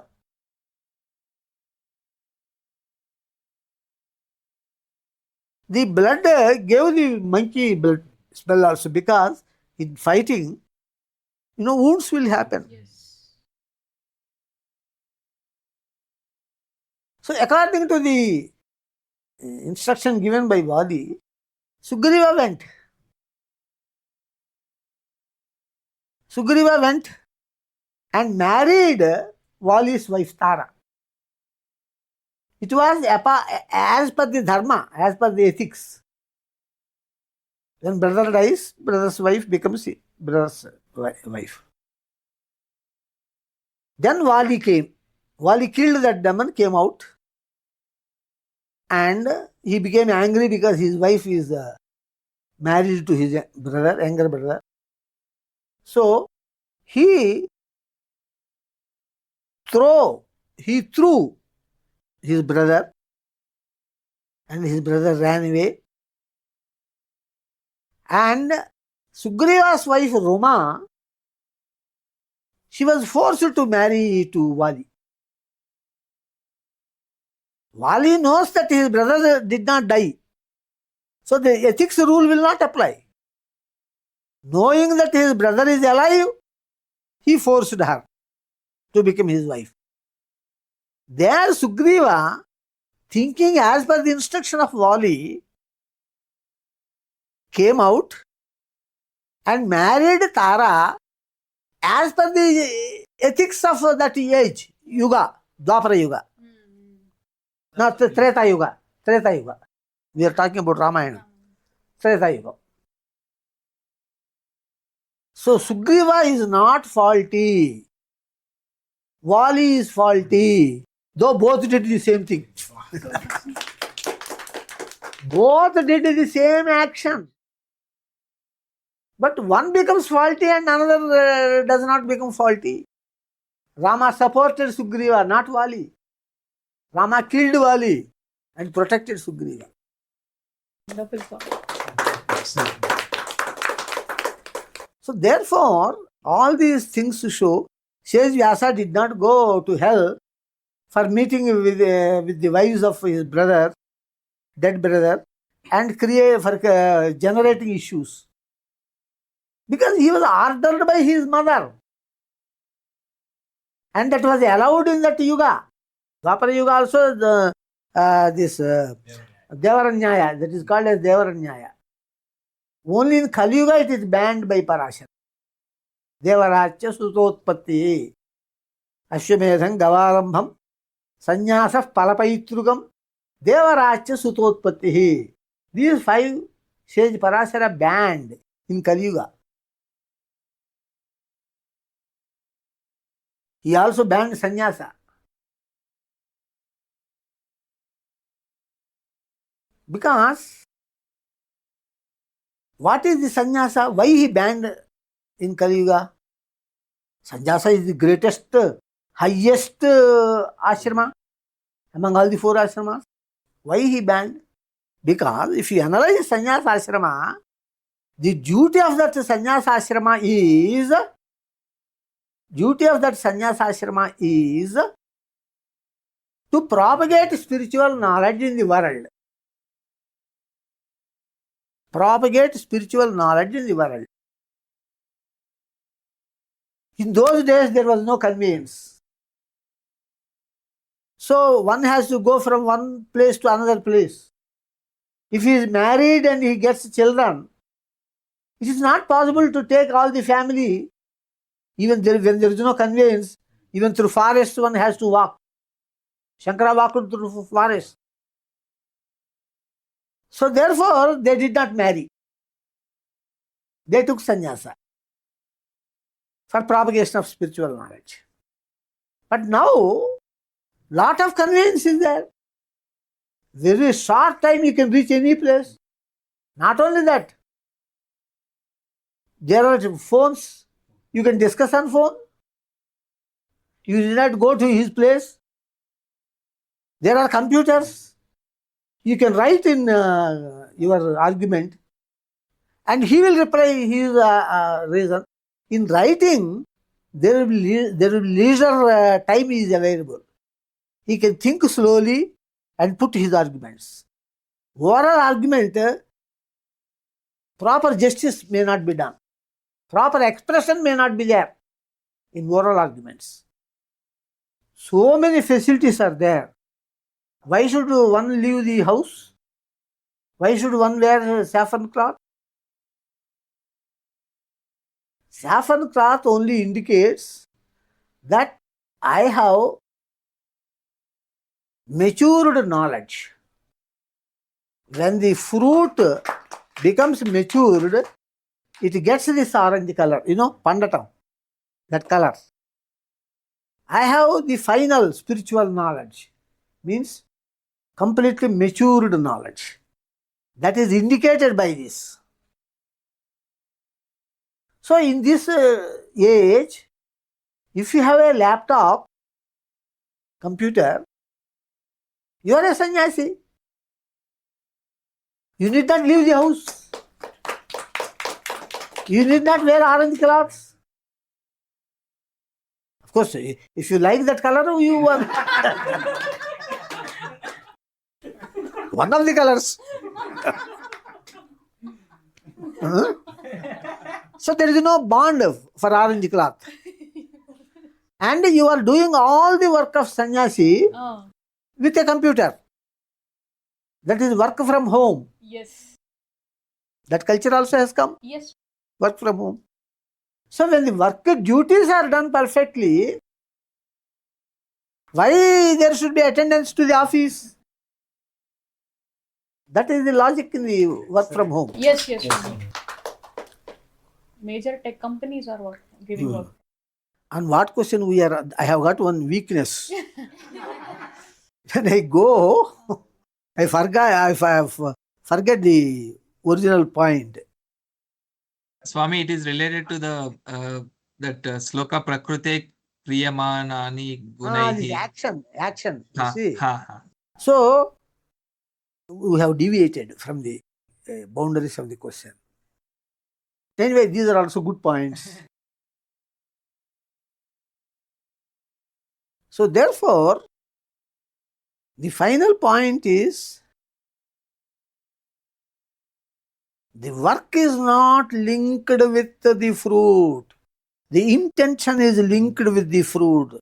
This is the essence given in Bhagavad Gita. Not only in Bhagavad Gita, even in Veda also.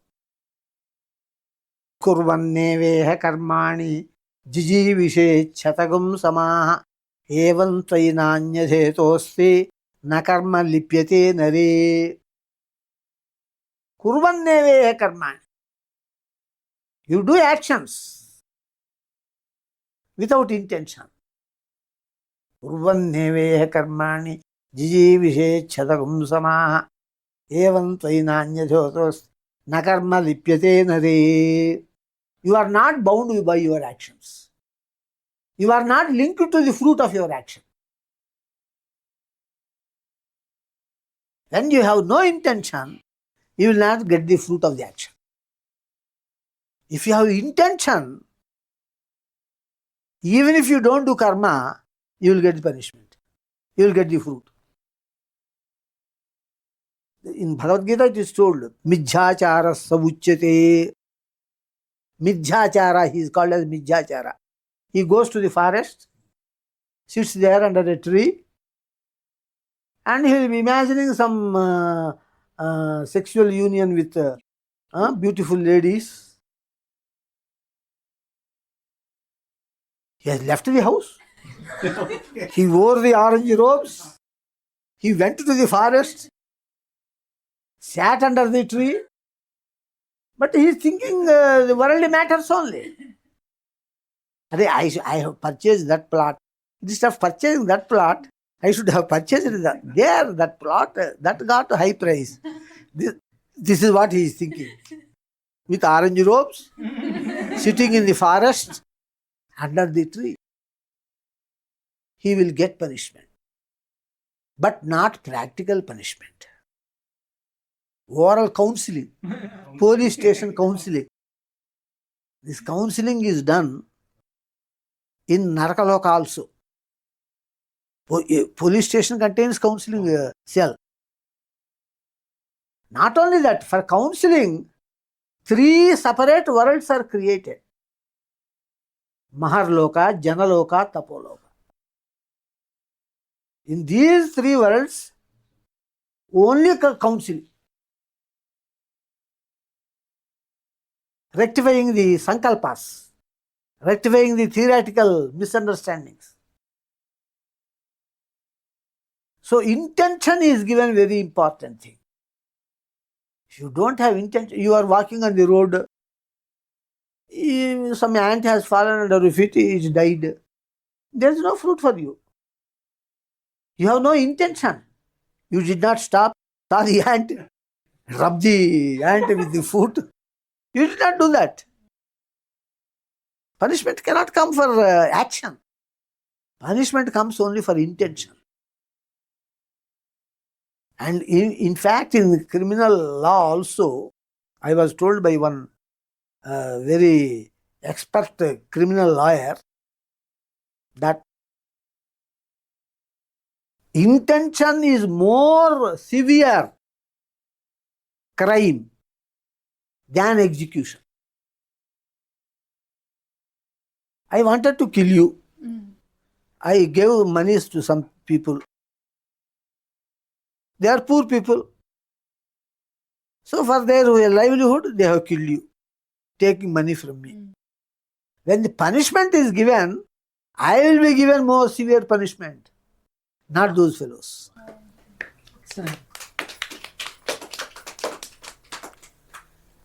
Death punishment will be given to the designer of the murder. More severe punishment. Not that they will not be punished. After all, they have killed with their own hands. I am killing this fellow for the sake of money. He knows. Intention is there. He has given more importance to money. There are so many other ways to earn money, to get livelihood. So he will be also punished. But the designer, this intention, he will be given more punishment. He will be immediately hanged to death. These fellows will be inquired for a long time, and they may be given even life imprisonment. Life imprisonment means 12 years or 14 years, something like 14 years. Chatvara Samabhaginaha will not apply here. Chatvara Samabhaginaha. But Chatvara Samabhaginaha in this, the Karta, I told even that fellow who killed, he will be also punished. Samabhaginaha, he will be punished. That is in the Dharma Shastra. The actual law present, the law, That is Dharma Shastra, this is law. and this is law that is going on. So, but there also, in Gita, he has given a lot of importance to the design, sankalpa only. Sankalpa prabhavan kaman, sarvan partha manogatan. They are also in our See, it depends. You see, that is why he told Gahana Karmano Gatihi. While you are examining the case, hundreds of factors will come. Three-dimensional network. So, you cannot generalize anything.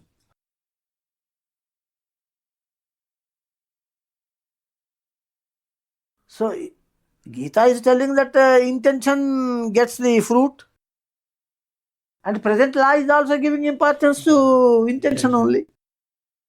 There is homogeneity.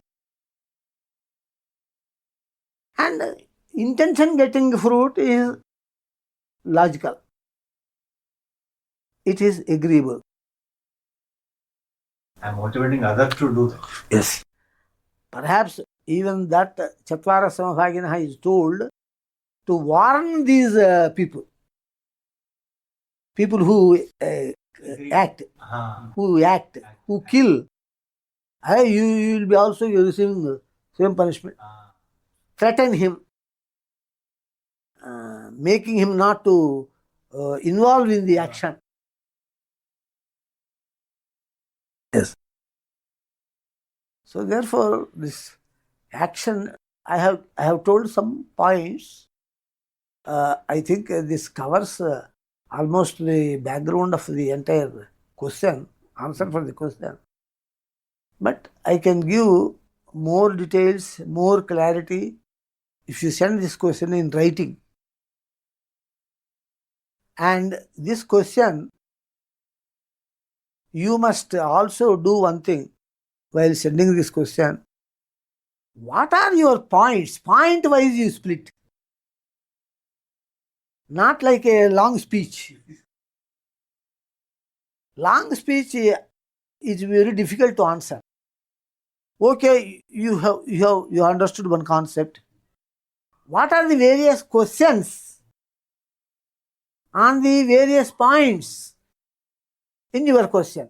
In that style, if you write, for each question I will give independent answer.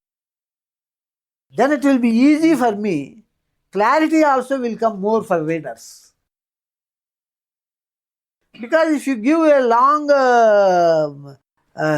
message like this thing, which point is here, which point is where there, so 2-3 points are mixed. No point is completely represented. In one paragraph, one point is 20% represented. Another point is 10% represented. Instead of that one point you take as one question. One point, 100% expression in number one. Number two, another point, 100% expression in number two. Like that, if you write the question, if you arrange that question, if you can arrange that question like that, it means that you are understanding what you are saying.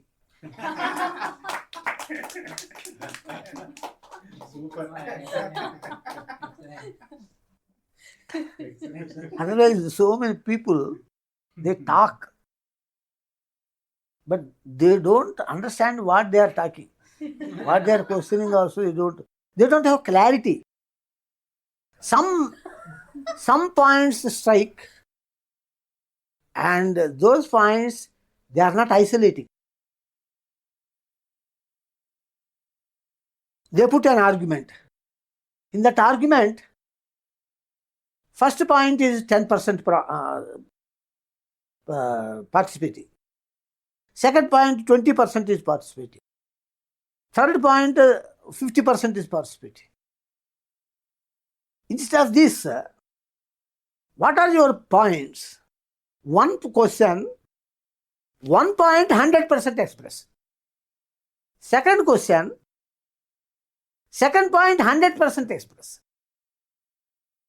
If you can divide like that, you have thorough understanding of your question. And that will help the person who is answering. He will also follow that scheme, track, that design. Then readers also will be happy. Yes. Swamiji, I will pass on your message to the questioner so that he can send you the questions in the way you explain. Shall we proceed to the next question, Swami? Yes, yes. Okay, Swami.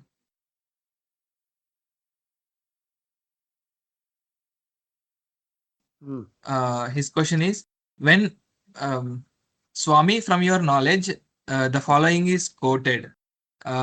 It is from Sri Datta Guru Bhagavad Gita.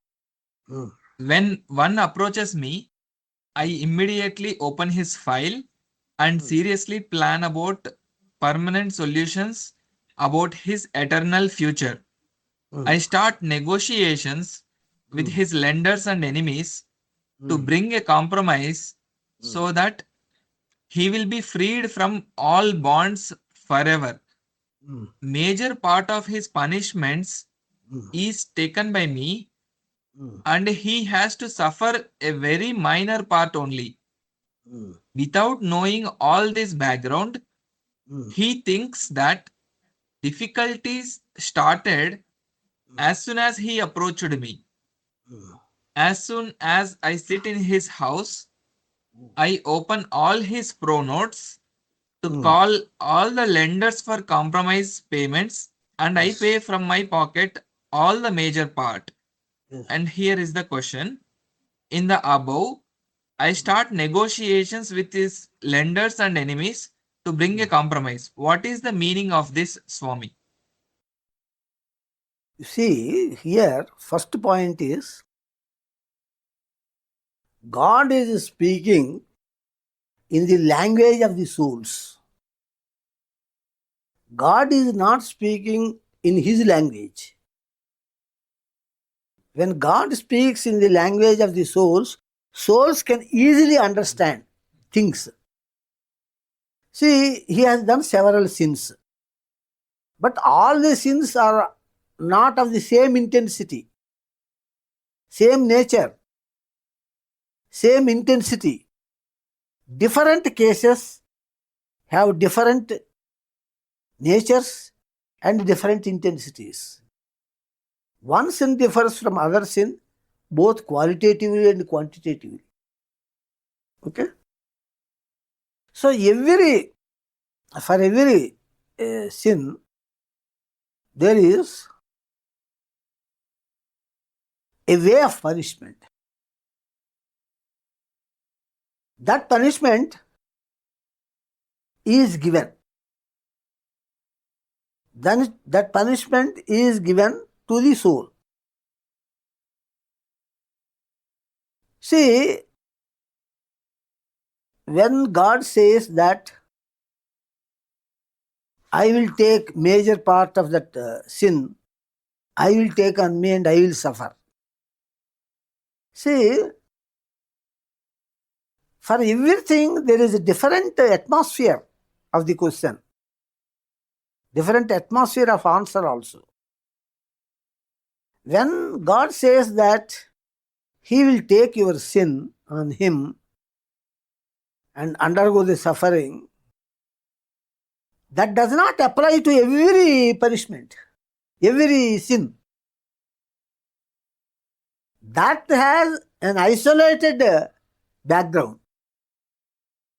The devotee must be of very high class, high order devotee, a climax devotee.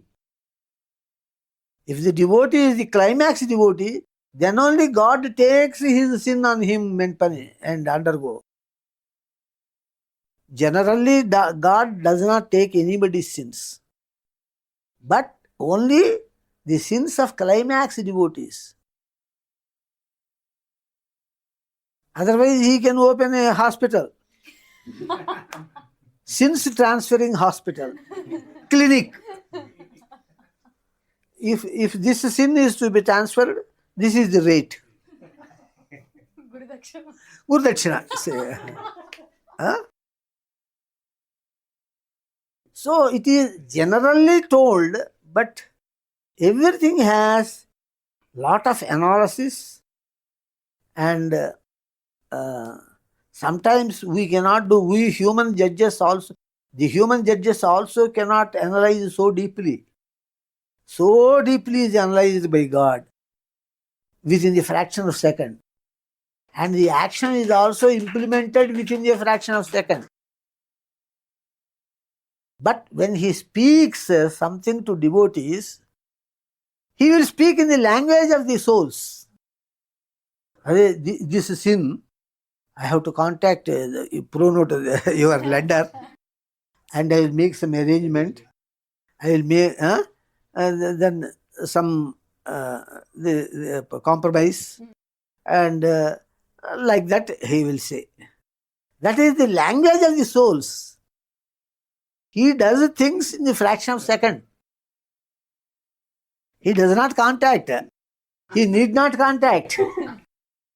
But the souls will understand more clearly in their language. That is why he uses that language. That language is to be understood. God's language also, it has symbolic language. For example, in Bible there is one saying, the lamb will come in the red robe. No, nobody. It's very difficult. Lamb means goat's child. Satsanga Baba gave the interpretation. Lamb means innocence. Goat itself is innocent. Its child is more and more innocent. Innocence means purity. So there the meaning of that word lamb is God. Because God is very pure. The lamb will come in red robe. Red robe means orange cloth. He came in orange cloth. God will come as saint in the orange robe. There it means orange robe means not actually orange robe, with matured knowledge. Okay. Excellent. That orange color denotes the maturity of the knowledge. So like that he interpreted.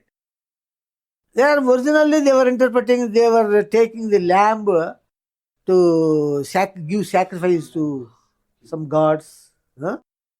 And for that the red robe is put on it for identity. Bali. Sacrifice. Animal sacrifice. That was taken in those days, in the earlier days. The lamb will come in the red robe. But he gave this interpretation. So, language of the souls, if a concept is explained in the language of souls, they will understand clearly, conveniently. So, that you have to take as the language of the souls, not the language of God. He does everything in a fraction of a second. But he will give a long story, one novel, he will, one cinema story he will say. So that we can understand. We cannot understand his language. Nothing we can understand. He is not understood. His actions are not understood. So that is just following the language of the souls. It is told like that. Then only they can understand.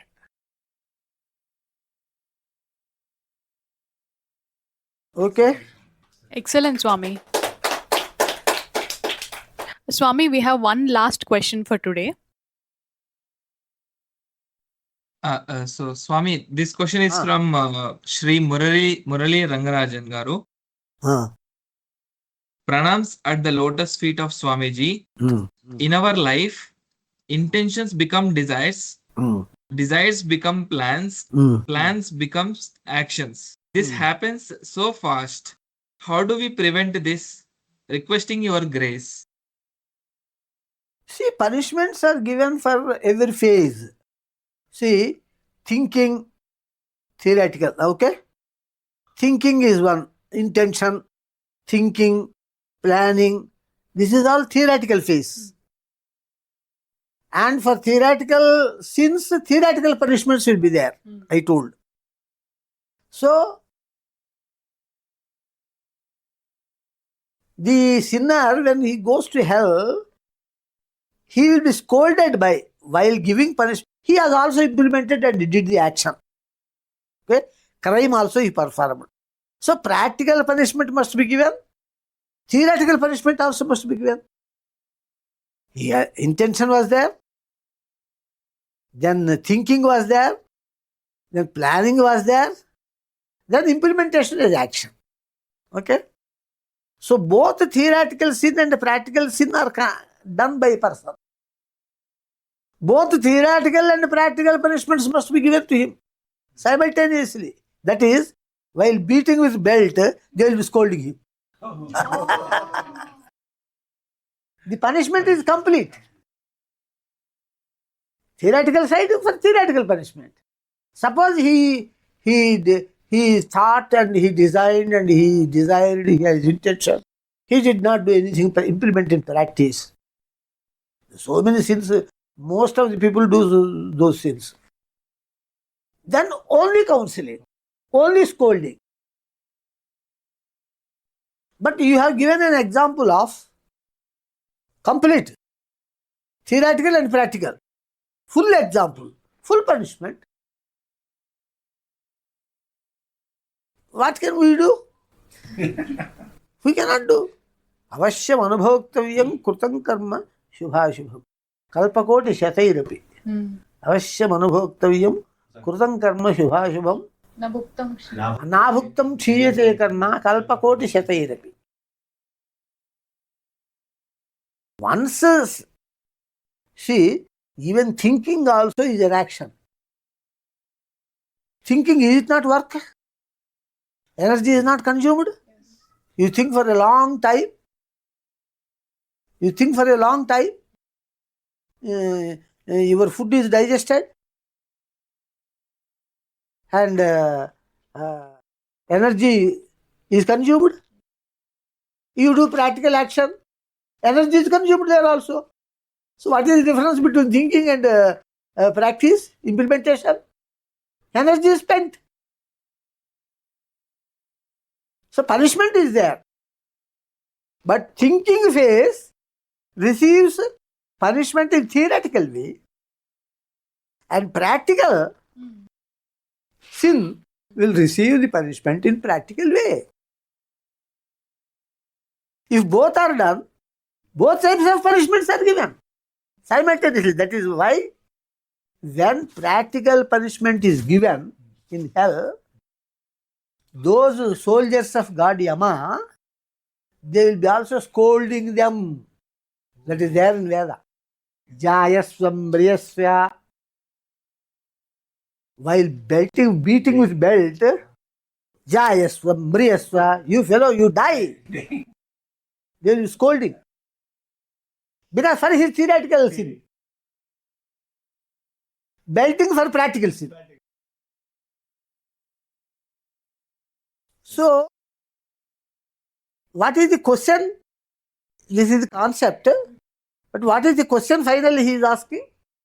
So Swamiji, he is asking, intentions become desires, desires become plans, and plans becomes actions.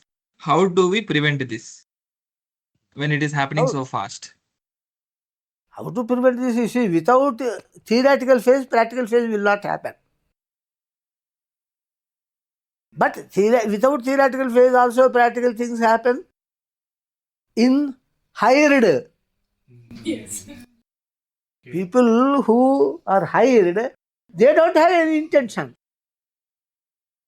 But they have also wrong intention, because instead of choosing some better ways of earning, they have chosen this type of wrong way of earning. So they are also practically punished. But sometimes only theoretical is there, practical is not there. Then practical punishment is not there. Only theoretical, no practical. But practical is there, theoretical is not there. That is the case. Just how I discussed. So you hire somebody and they kill. He has no intention. Okay? You have intention. You have intention, but due to you only they killed. So you cannot say, my sin is only theoretical. So give me counseling and leave me. No practical. No. It is linked with the practice. For the practical killing, you are responsible. You are a shareholder of that. And that fellow, I have now no intention. Only practice I have done. But your intention is also is wrong because you have selected this path of earning while other good paths of earning are there. So your intention is also wrong. If your intention is pure, why you selected this path of murdering and earning by murdering? Here in this case, both are linked with both. The person having intention is also linked with the practical. So regarding that, karta karayita chaiva prerakasya. That is why I told cases are different. You cannot generalize. Because somebody thinks only and does not do practice. Okay? He thinks something wrong in brain. Doesn't practice, doesn't harm anybody. He is given only counseling. But this fellow who did practice, this fellow who hired and made the murder, though he is only thinking, he is also involved in the practical. Without him, he won't kill. So though it looks as if he is only thinker, not the practicing, it looks, but actually he is involved in the practice also. See, somebody is thinking, he is imagining a beautiful lady and he is doing sex with that lady. Here, thinking is there, but practice is not there. No lady is affected. He did not rape anybody.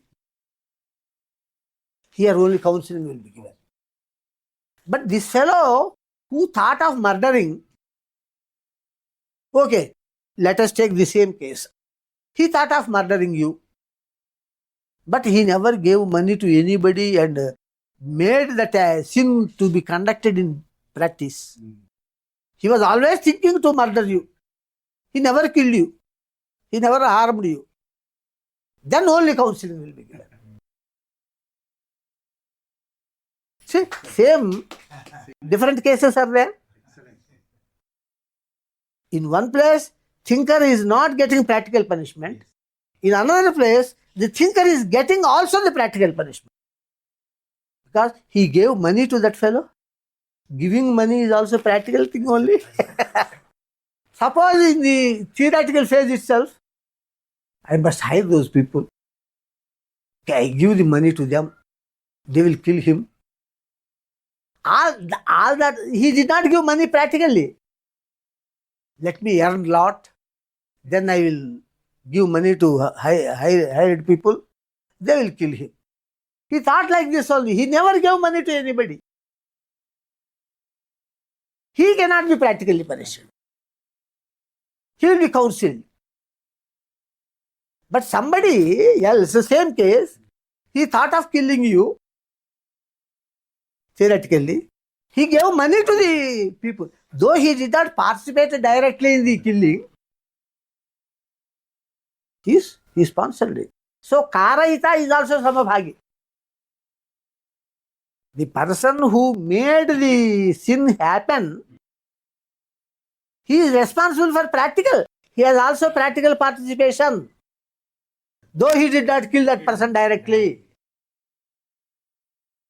So there is a difference. That is why this Gahana Karmano Gatihi, this analysis is very deep. You cannot generalize. This topic is very complicated. Very deep topic. God Krishna himself told, Gahana Karmano Gatihi. Very, very complicated.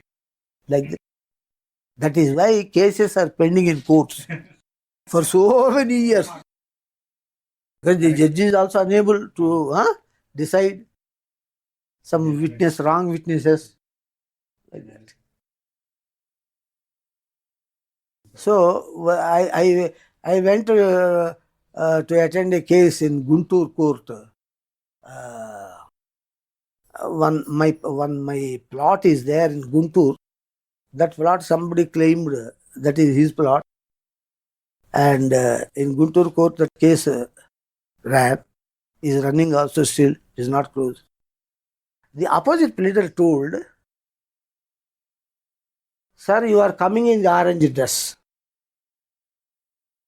By this you want to influence the judge and get the judgment on your side favorably." I told, "Yes, you are perfectly correct. I am coming in the orange robe to influence the mind of judge so that my intention is different, not exactly your intention. My intention is so that suppose you are giving bribe to the judge.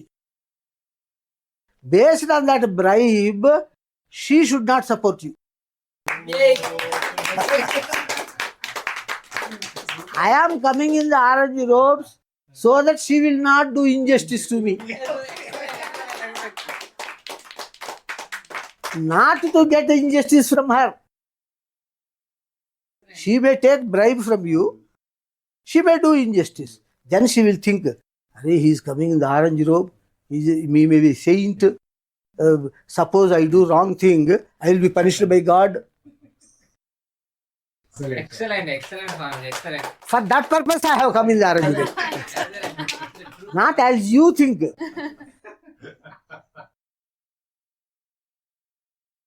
So that she will not do injustice to me, I have come in the orange robes.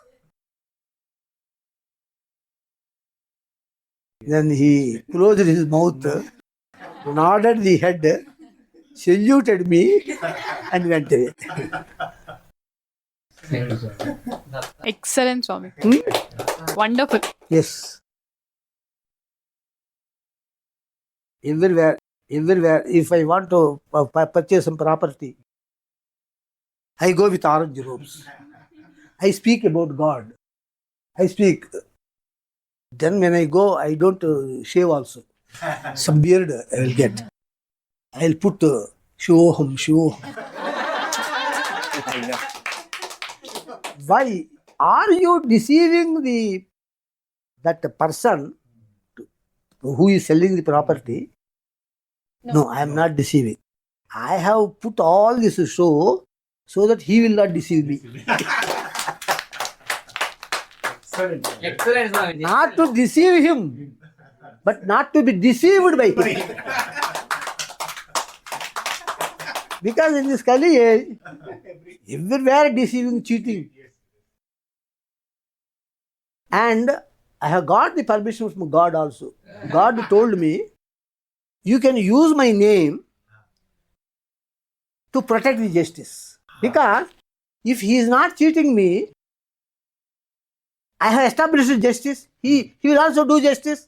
Excellent. So I am supporting justice. I am condemning injustice.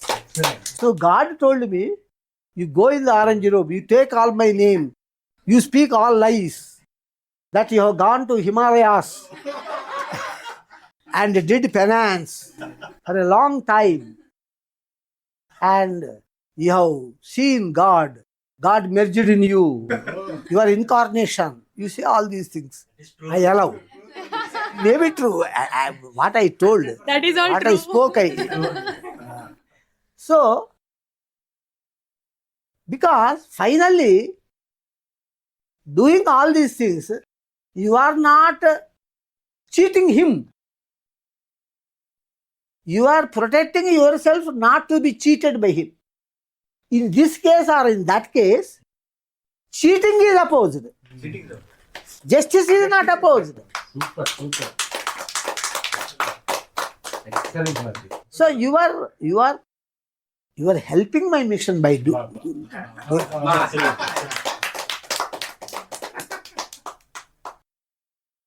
So that is why whenever you talk before anybody, with anybody, in any dealing, you must bring the topic of God, the unimaginable God.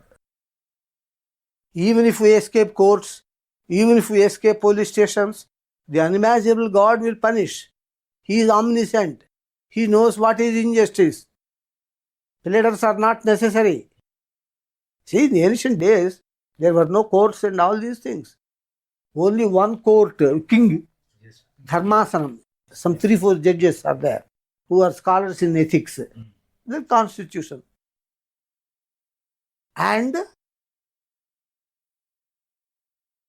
every citizen knows that if he speaks false, lie, and selfish to get some selfish benefit, he will be punished by God.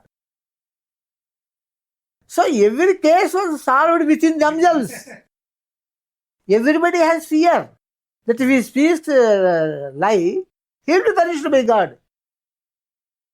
So every problem was solved by themselves. Just they meet in the temple of God Rama, some 4 or 5 people, and they will just discuss and solve the case. How easy. And that court, that Raja Asthanam, that Dharmasanam, which is called as Dharmasanam, that is the court. There were no cases. They are bored sitting there. Then what they did, they tried to entertain with some dances, some songs, Sangeetam, Nrutyam, Kavitvam. All these fine arts they have encouraged. No case, no work. How to sit without any activity? Is not. But today, the cases, 10 years. Civil case means 100 years. Civil case, 100 years. There is a saying, civil case ante 100 ra. Your issues and our grand issues will get the result.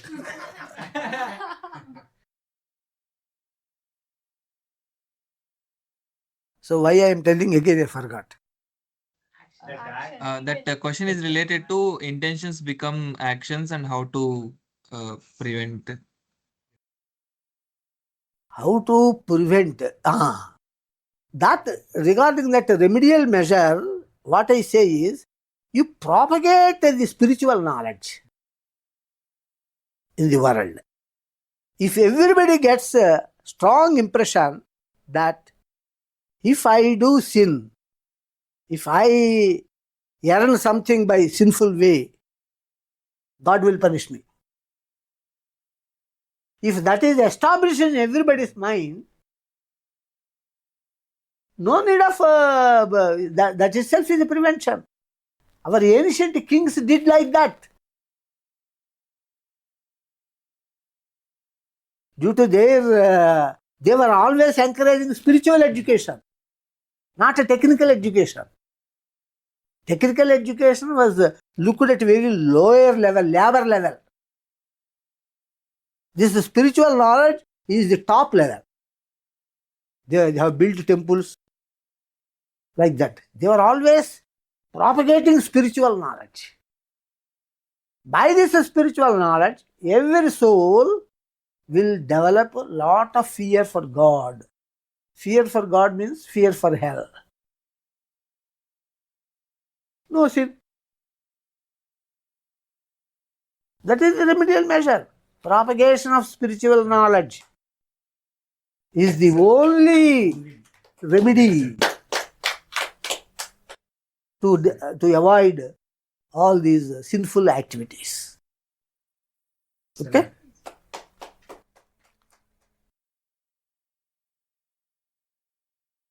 Okay, Swami. That's all, Swami. That was the last question. Yes, any? Ah.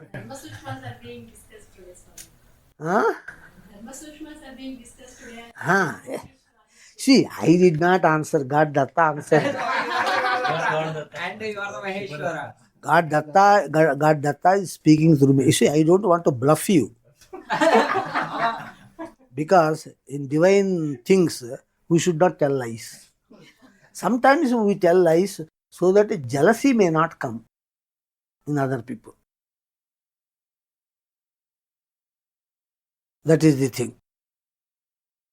Otherwise, I will also have to purchase sandal paste. Chandana Brothers. So, as far as possible, I speak truth. As far as possible, I speak truth. I don't tell lies. But sometimes lies have to be spoken for the circumstances, basing on the circumstances of the situation. Suppose you are highly jealousy. You can't tolerate somebody. You see, this దాన్ని ఏమంటారు జిలా itching. See, the greatest teaching in our Hindu society, Indian society especially, or anywhere in the world also, to become a preacher. To become a preacher.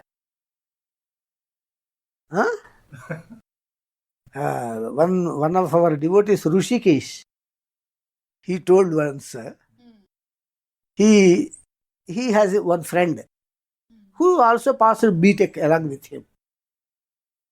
And he joined in some company, IT company. Yes. He was drawing some salary, 40,000, something like that. Was drawing. After some years, he again met him. He was in orange dress. Left the job and came in the orange dress. Hey, what fellow, what happened to you? Did you lose your job? Anything happened? Unexpected thing? That's why did you lose the job? That fellow told, I did not lose the job. I quit the job. You quit the job. Very good job. Why you have quit the job? In this job, every year I can earn 4 crores. In the orange clothes, I can earn 40 crores every year.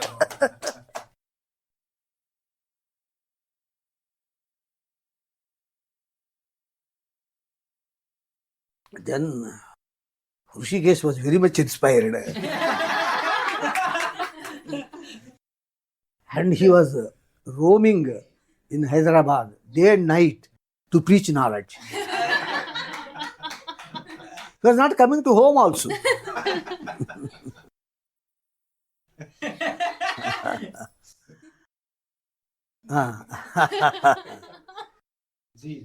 Nice.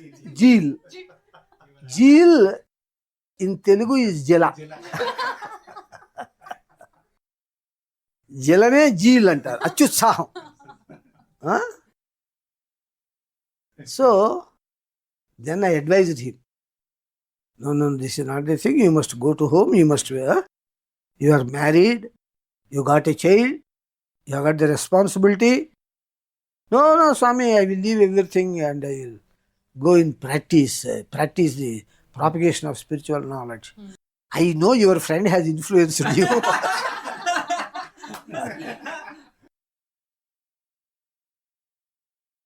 To become a preacher and to propagate the spiritual knowledge as a preacher, propagating is not. See, the knowledge you heard from the preacher, you can propagate it in the society. There is no sin in it. But you want to sit in this chair, wear this garland, wear this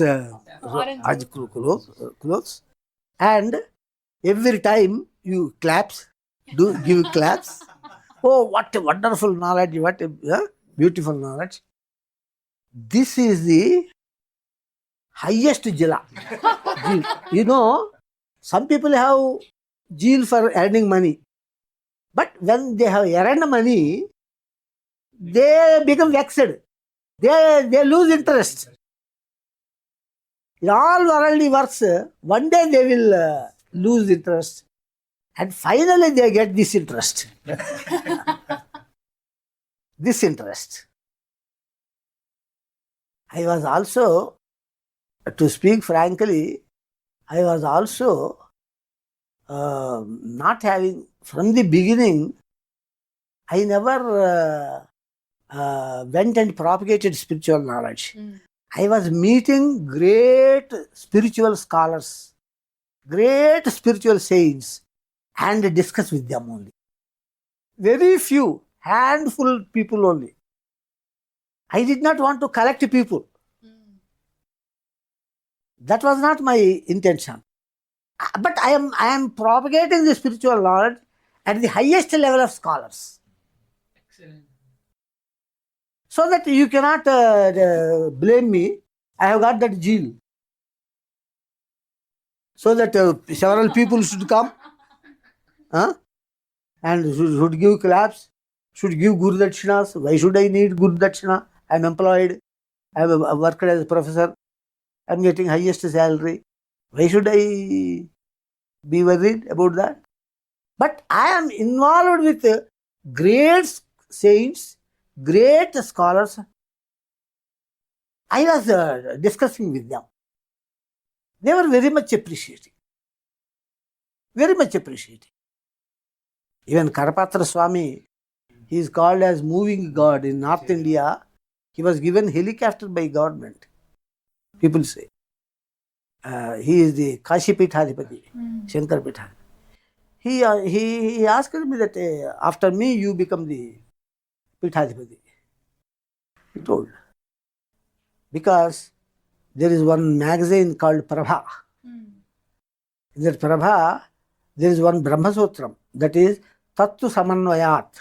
Tat Tu Samanvayat. That is the break of that sutra. Tu is only a letter, tu. For that tu, I wrote 1 or 2 meanings. And they were published in that magazine. He saw them. It is from Kashi. It is from Benares. That magazine is also from Benares. And his Pitham also is in Benares. He read that. He read it. And then he called He you. invited. He invited. Like that, I was going at the climax level only. Not aspiring for people, gathering many people. I never, because in Gita it is told, Aratir Jana Samsadi. The spiritual, the highest spiritual person should lose interest in crowds. Gita itself says, Aratir Jana Samsadi. Crowd of people, he should avoid. Because crowd of people, if he is interested, he is not preaching spiritual knowledge. He wants to do some maya and collect Guru Dakshinas. Or he has zeal of several people, crowds come, claps, Jai Guru Maharaj ki Jai. Jai Shri Datta Swami. Bhagavan Datta Swami. Bhagavan Datta Swami. Jai Bhagavan Shri Datta Swami. So that zeal is there. But that doesn't come in the initial stage. When he is satisfied with all angles of the life, now there is no item that creates zeal in him. When all are pacified, the final zeal is to become preacher. As so many people sitting before me, as ignorant people, and I am the only knowledge person. They say, Swamiji, you have removed our ignorance. You are embodiment of knowledge. That zeal. So since in Gita it is told, Harater Jana Samsadi, you must avoid the crowds. I strictly followed it from the childhood. Only very great scholars. I meet them, discuss with them. And I used to rectify them. Because then itself, that Datta was in me.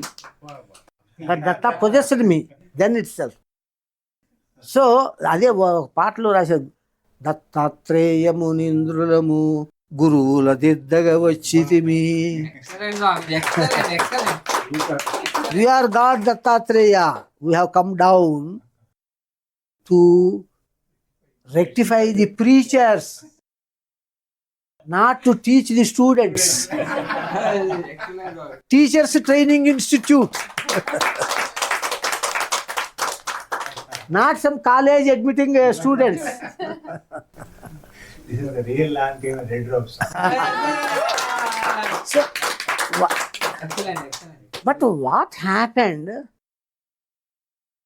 Suddenly, due to some politics, I resigned the job.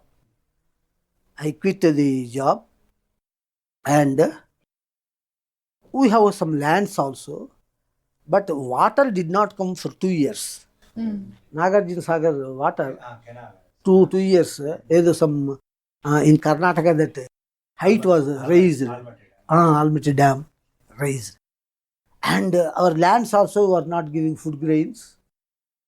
Single rupee is not present in my bank, and I have to grow 4 children. 4 children aged from 3 years to 5-6 years. Aged children. 4 children. 4 children were there. And I am telling frankly, I married once. I did not get children.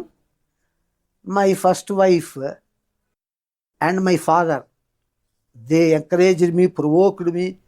My father actually wept. He was telling, you are my eldest son. If eldest son is not having children, then the Pitrudevatas will fall. Like that, he was almost tearing. And with all their force, I married again and got 4 children. Now, my second wife was telling, when you are unable to grow the children, why did you marry second time?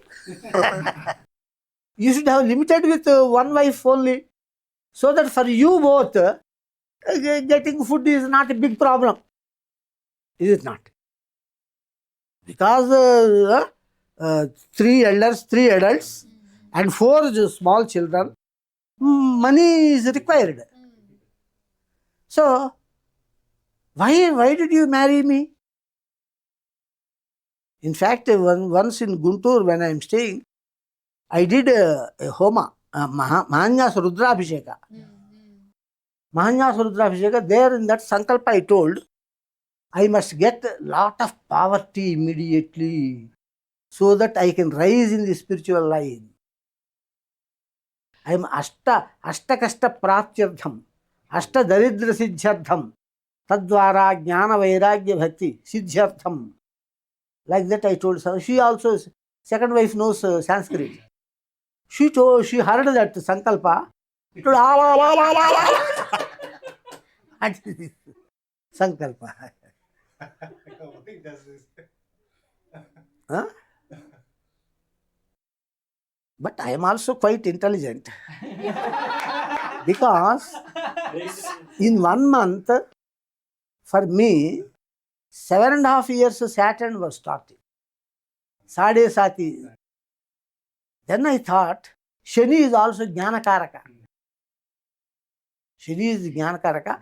Ketu is Mokshakaraka. And we think Ketu and Shani are very bad planets. The spiritual knowledge is given by Shani and salvation is given by Ketu. So what I thought was, anyway I will get difficulties for 7.5 years. Instead of simply getting difficulties without any use, let me divert like, anyway they are coming. Why I invited? Because they are coming. He is afraid to connect to Swami.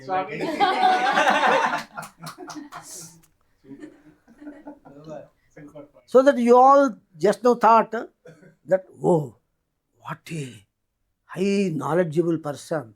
He invited difficulties. No, don't think like that. I am a very crooked mentality.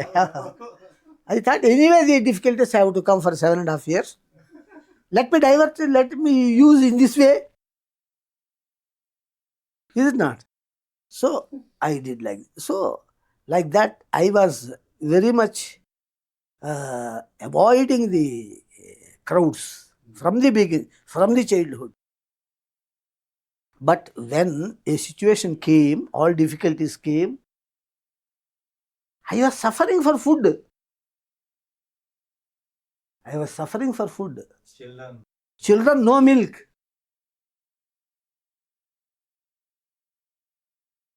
One cup of milk she was purchasing and 8 cups of water she is mixing.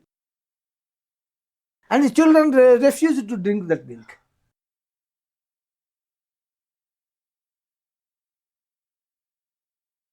One day, tears were flowing from my eyes. My wife asked, you did Mahanyas Rudrabhisheka, inviting difficulties. Now why you are weeping? I told, I am not weeping. These are tears of happiness.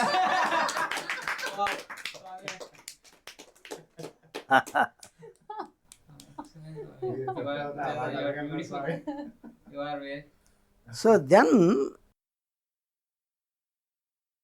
I thought of earning some Guru Dakshinas. But then also I did not take spiritual knowledge as the means. I took astrology. My father is a great astrologer. And I also know all that astrology. Yes.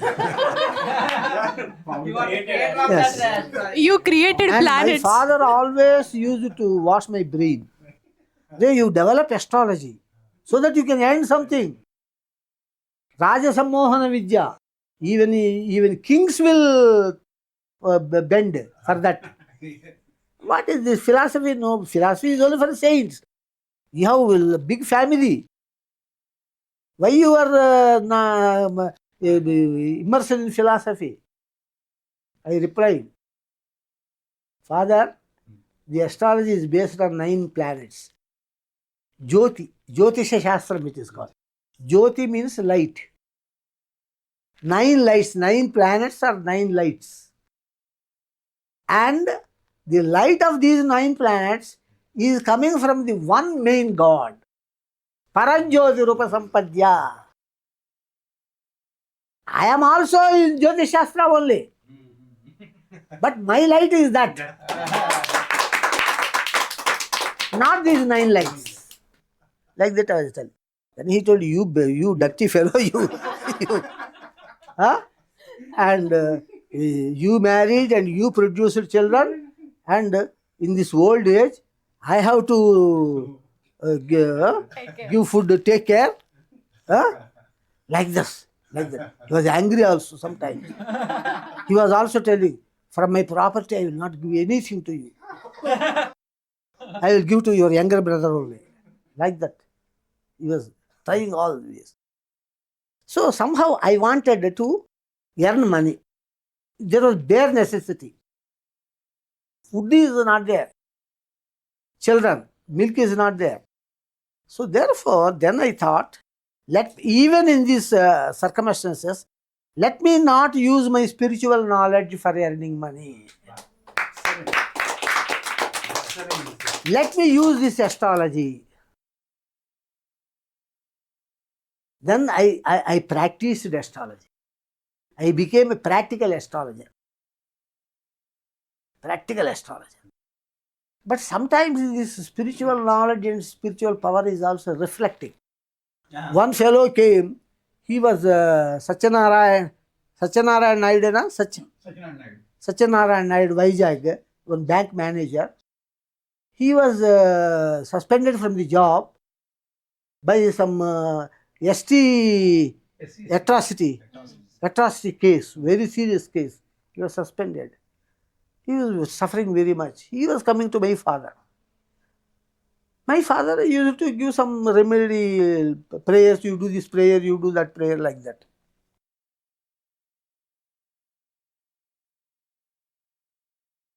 One day when he came, my father went to some other town, place. Then he thought, at least his son is there. Let me ask something. He came and told all his story. I got very much touched. Tears came from my eyes. Like seeing my children, his case also touched my heart. I told him, do you have money with you? He thought some Guru Dakshina, he thought. He told, yes. How much money you have got? Then again he got doubted. Sir, 4,000 rupees are there in my pocket. I told, okay. You take a train or bus, go to Hyderabad, Nampalli station. Stand opposite to Nampalli station on the road. Come out of the station. One car will come. He will pick you up. And your problem will be solved. This is a mistake I did. I should confine as astrologer. I should not become the God Datta. But his story moved me very much.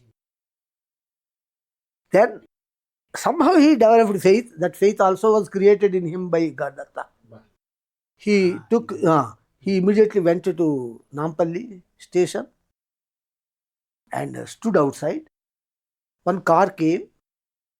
Are you Satyanarayan Naidu? Yes. Yes, I am. Come, get into the car. Who is that person, you know? He is minister. Raipad Samsuri, Kanna Lakshmi Narayana. Yes. He took him straightly to Rajshekhar Reddy, chief minister, and explained his case.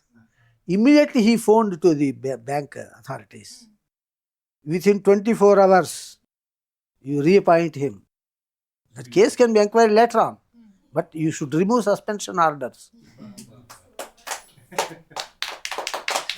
Within 24 hours, he is he is put in the job. Later on, the person who has made all that file, that fellow was transferred to a long distance. Tribal area. He was transferred. Because once God Datta enters into the field, he says, Mato Pettukoku. Because he is the ultimate authority. He is the ultimate God. Then, like that, once I broke my boundaries.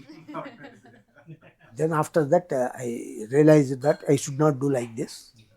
I should follow only astrology, give them remedies. Like that. So, like that, I entered as astrologer only. Then also I did not.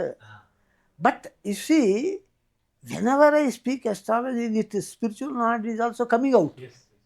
I cannot control because my inherent interest is in that only, not this. Nature, sorry, not So, of course, later on, lot of money came and all that. So, like that, you must be forced. And I also tell, don't try to become preacher in spiritual knowledge. To become preacher in spiritual knowledge, there is one condition. God Datta will appear before you and will ask you to propagate the spiritual knowledge. Then only you enter. Otherwise, you can enter in the propagation work. Whatever concepts I have told, those concepts you propagate. But adding something from your masala, that you should not do. You should follow strictly the spiritual, the Sadguru. Sadguru is the bus. He can deviate this side or that side. Bus can deviate in the road. But train cannot deviate even an inch. Only on the fixed track it should go. Sadguru is like bus.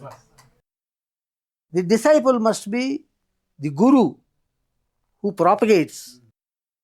He is like the train. Should not deviate. Because God Datta appeared before me and he tested me. He tested me from the Sri Shailam mountain, topmost place. I was singing, I will give even my life to you for your sake. To any form of God you can tell that, but not to God Datta. Immediately he appeared. Huh? You give your life for my sake? Then you jump from here? I jumped. He caught with hands, made me to sit on the stone again and asked, you see, only 99 marks he gave after jumping. I did not get 100 marks. I am seeing the sheet also, mark sheet. 99 by 100. I have seen that mark sheet. Then for that 1 mark, because in Datta's system, 100 out of 100 is pass. 99 out of 100 is also a failure. Then he tested again. Don't jump like this. Every time I will not catch you. You will become chutney. He actually used that word chutney. You will become chutney.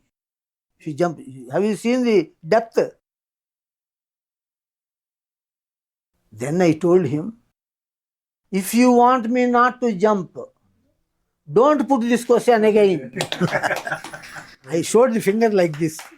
Only you can tell something. I showed this finger. Don't put this question. If you put this question, I will jump. You don't protect me. But that is the value I give to God Datta. Then he smiled. He was with full pleasure. Then I saw the mark sheet, 100 by 100. Very powerful God and very powerful tests. Very powerful tests. He expected my answer. Oh, is it like that? You will not save me every time. Okay. Arey, you should have told this me in the beginning itself. I would have not jumped now also. Why you are telling late? In the beginning itself you should have told. I would have not jumped. He expected that answer. See how powerful is the test, how sharp, how critical is his test. Jumping is not the actual. Jumping, the second test is very technical round of interview. HR round. First is only HR round. You are, now they take technical round first, then HR round. For us, HR also won't crack this kind of HR. So, like that, God Datta is the ultimate God. He is, as Veda says, there is only one God, Ekameva Dvitiyam Brahma. That one God is God Datta. And same God creates, maintains, and destroys. Yato va imani bhutani jayanti, yena jatani jivanti, yat prayanti abhisavishanti. Same God doing three works: creation, maintenance, and destruction. By his three faces, he is doing three works. And he is only one personality. God Dattatreya is only one person, not three persons. So the Vedic definition is completely applied in his case. He is the only ultimate God, as per the Vedic definition. And Veda is the highest authority for us. And Veda gives this definition. This concept which I am telling, you must propagate as the first concept about the speciality of God Datta.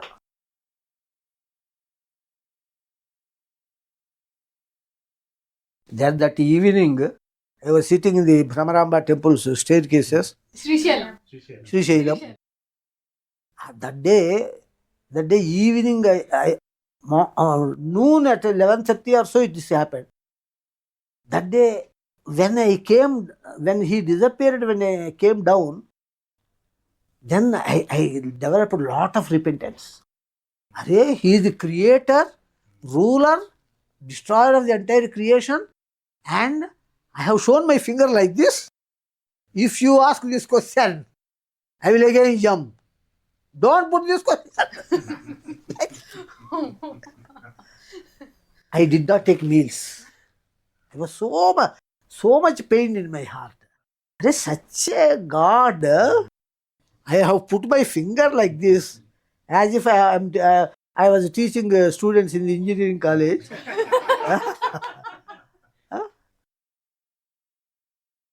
Like that I did not take meals, and even into the temple I asked other devotees to go.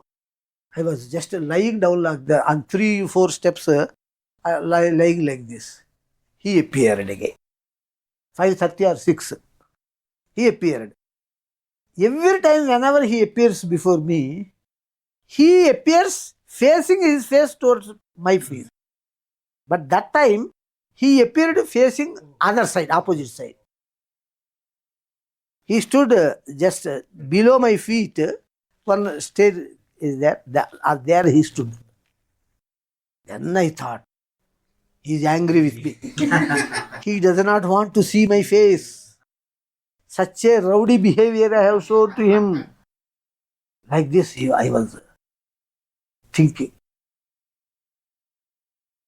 Then he told, he was reciting a mantra from Upanishad. Shrotrasya shrotram, chakshuhas chakshuhu. That like that. He is the eye of the eye. He is the ear of the ear. He is the nose of the nose. He is the hand of the hand. He is the leg of the leg. That Upanishad mantra says like. He is reciting that. What is this? This person should know what he should say. Hey, one should be obedient to God. One should not speak with proud. One should not be egoistic. Like that he should speak. But he is telling eye to the eye, nose to nose, ear to ear. What is this? See how we misunderstand God. How? That is why he is unimaginable. You know why he came there? He is standing like that. He wants to fall into me and dissolve in me. Such a highest result. That is Kaivalyam. Sayujyam, Kaivalyam. Such a highest fruit he wants to give me. I am misunderstanding like this. Then he fell in me and dissolved it. Next day itself, I performed a miracle. Next day itself. That evening, night, lot of heat evolved from my body. Very high fever throughout night. Next day morning, again I went to the temple, Brahmaramba temple. God Shiva, then Brahmaramba. Then when I was moving in the queue of devotees, one saint was standing there. He is a Shishya of Ganapati Satchidananda Swami. He was Narendra. He was standing there. He thought, there are two ringing bells in temple. Yes. One is a old bell which was tied up, that is under repair. Another is new bell which is of a very low level. Anybody can ring the bell. That fellow stood there and thought, he looks like a Siddha Purusha. If he is really a Siddha Purusha, he should come back, jump, high jump, and ring the old bell. He thought like that. Then I moved ahead of the old bell. I am nearing the new bell. Then suddenly I looked at him, smiled. I don't know, God Datta is doing that. Why I smiled, I don't know. God Datta is doing this. God Datta is smiling actually. Then I came back, I jumped and rang that bell. Old bell. You know, that bell is of the height of that fan. The new bell is at this height of light. Easily anybody can, that nobody can jump to that height. And especially to my height. Huh? Perhaps your would-be husband 6 feet height. He may ring the bell. But for my height, I am 5'3.5" or 5'4". 5'4". 5'4" only. So, then he followed us to the room. Then that Tatagaru, Balakrishna Murthy Garu, that devotee, he told he has God Datta appears before him. God Datta preaches spiritual knowledge to him, and that spiritual knowledge he is preaching to us. That is what I gave the picture. Because jealousy is the point. Suppose I say I am God Datta, I am preaching this knowledge, they will give slap. Hey, you fellow, you are God Datta. That jealousy will come. So what I was telling, God Datta appears before me and he preaches me. That I am like a tape recorder, I am telling you. Like that I maintained that level to avoid jealousy. Then when he told like that, he became very angry. I don't know. He came, he told all that incident, and he told Balakrishna Murthy Garu that he is a Siddha Purusha. Like this I thought. He came back and rang that bell. All this he was appreciating me. Suddenly when Balakrishna Murthy Garu told that God Datta appears before him and preaches spiritual knowledge, he became angry. He was shouting. What?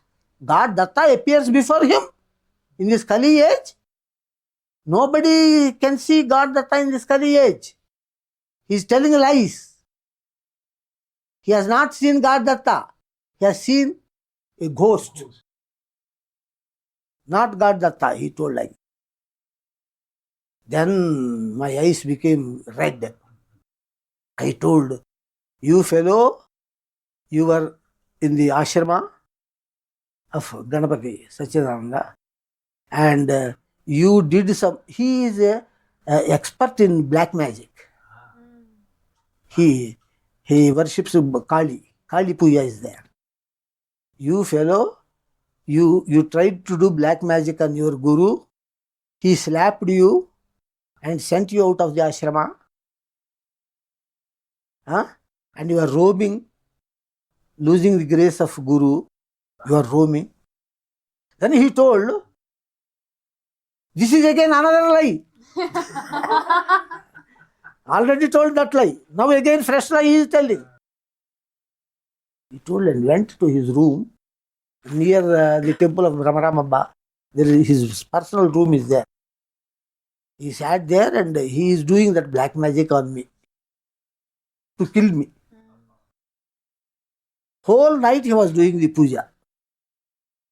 Early morning, 4 o'clock, Goddess Kali appeared before him and gave a beating on his head with all the golden rings. You fellow, who is he? He is God Dattatreya.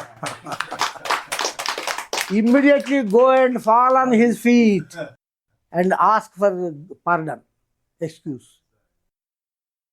Immediately that fellow ran from there to our room. He ran, that Narendra, and he was beating our doors from outside.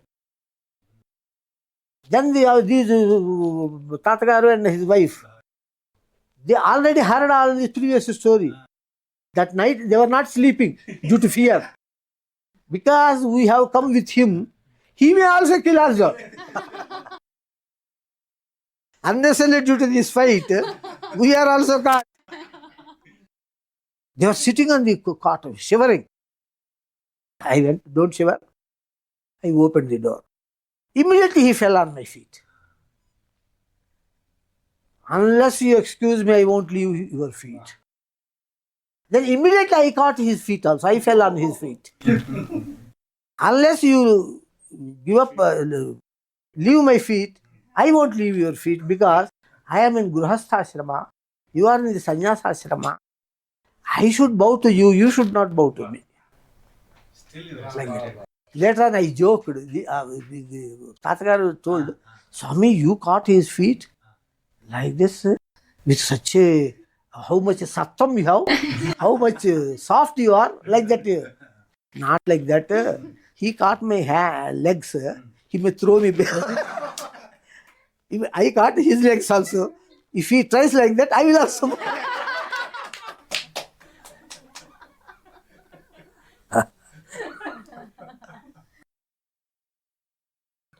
Some other devotees were also in that room. They also have seen this.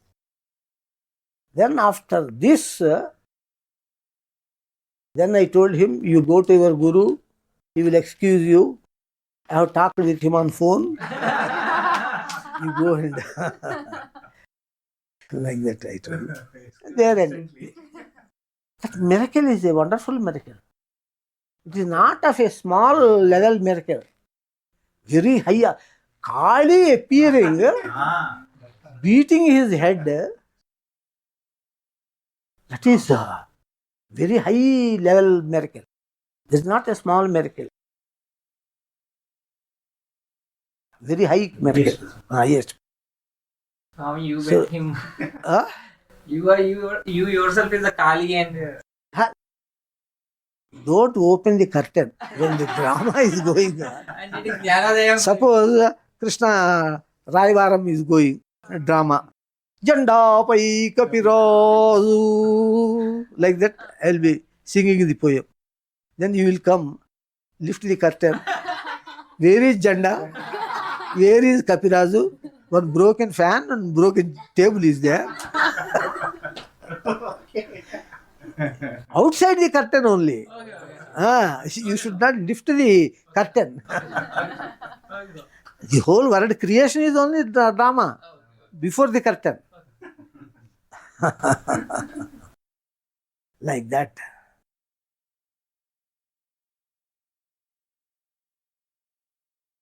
Wonderful experiences in my life. Wonderful experiences.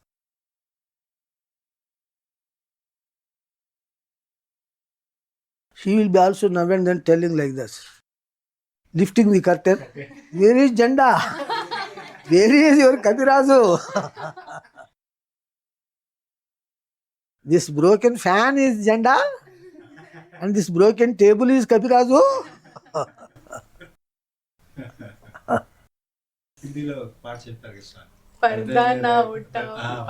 Then I sing this song. Parde mein rahne do, parda na uthao.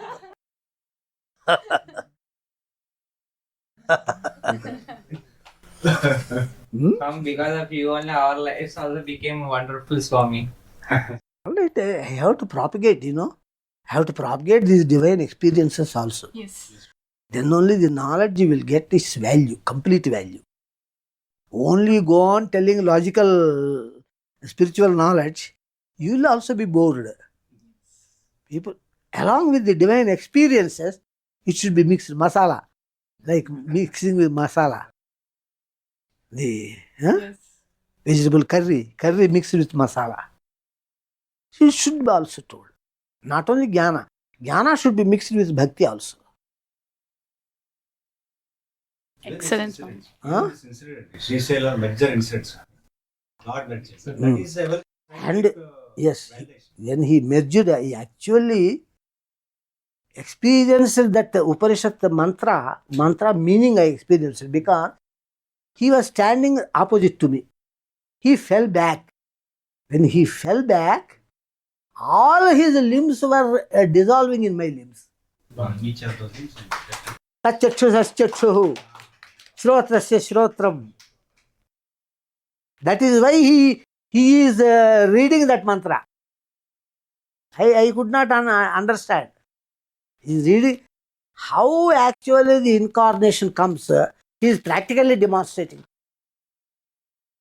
Because in my spiritual knowledge, human incarnation is the topmost place, not the energetic incarnation. Because human incarnation is useful to the human beings. It is relevant to the human beings. Energetic incarnations are relevant to energetic beings. We are not scolding the energetic incarnations. They are also forms of God. He is also a form of God. When you are a human being, why should you hang with energetic incarnations who are relevant to energetic beings? Upper worlds contain so many energetic beings. For their sake, that incarnation, energetic medium. For these people, human medium. Suppose somebody says, no, human incarnation is impossible. Some of us, devotees. Let's simply put a question. You believe in Ramayanam, you believe in Bhagavatam? Yes, he will say. But God Rama is also human incarnation. God Krishna is also human incarnation. God Buddha is human incarnation. They are incarnation, they are God. Not you are the God. Why? Because they are not seen now, the eyes present. When anybody gets jealousy, when he sees with his eyes, when it is not present before his eyes, so much jealousy will not come. Jealousy will not come at all. He agrees Rama and Krishna, human incarnations. He doesn't agree Satya Sai Baba as human incarnation. He doesn't agree Shri Sai Baba as human incarnation.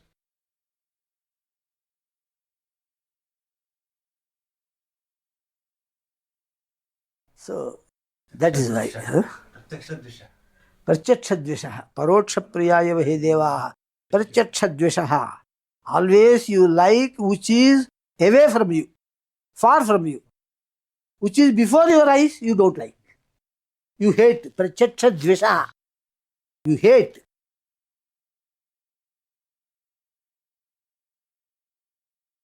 That is why when human incarnation speaks, he knows all these parameters.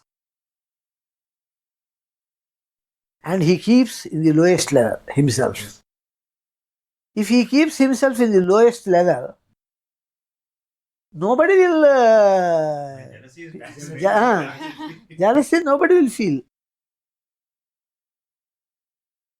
If he speaks that I am God, Then Jesus was crucified only for that. I and my Father are one and the same. For that he was crucified. Had he told, I am a messenger of God, anybody can become prophet. Prophet, there is nothing. Jealousy will not come to that extent. I am son of God. Jealousy will come 50%. I and my Father are one and the same. 100% jealousy. So that is why Prophet Muhammad kept in the safest, lowest level. He eradicated this human incarnation concept. He told, I am only messenger of God. Prophet Muhammad. Prophet only. So that is why he was safe. He was not crucified. Just after Jesus only Muhammad came. Yes. Swami. Ah. Yes, Swami.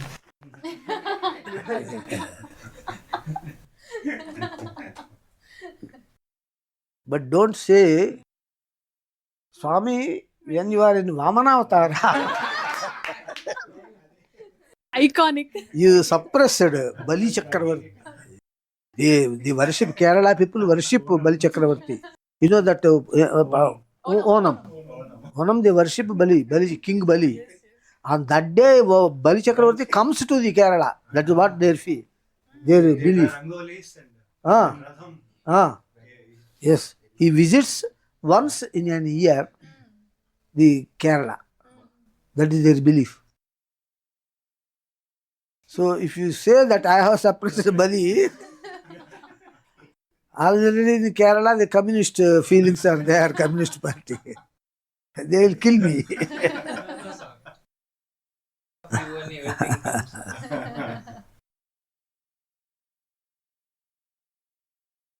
ఎంత అయింది time?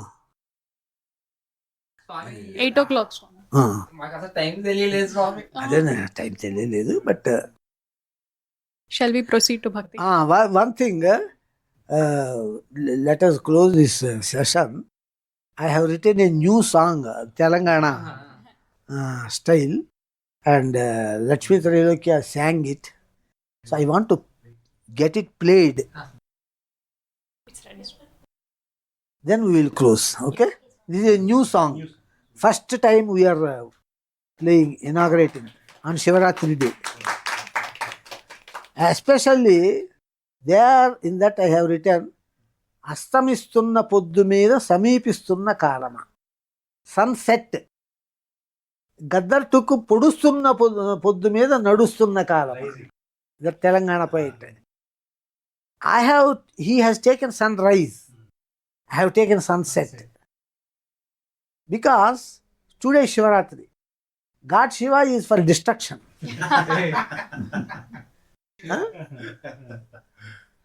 So therefore, I am Astamistunna. Pralaya. He is Pralaya Karaka. So I thought that because when you take sunset, you will learn spiritual feeling. You will have spiritual feeling. Because sunset means your death time. Death time is very much nearing. So I should divert myself to God. Sunrise means you will be interested in the world. Sunset means generally most of the people turn to God in the old age, just nearing death. But I was towards God from childhood. Childhood I am interested. So that is why for preaching spiritual knowledge, this death time is more relevant. That is why it is told, Bhajagovindam, Bhajagovindam, Govindam Bhaja Modhamate, Samprapte Sannihite Kale, Nahi Nahi Rakshate Durprunkarane.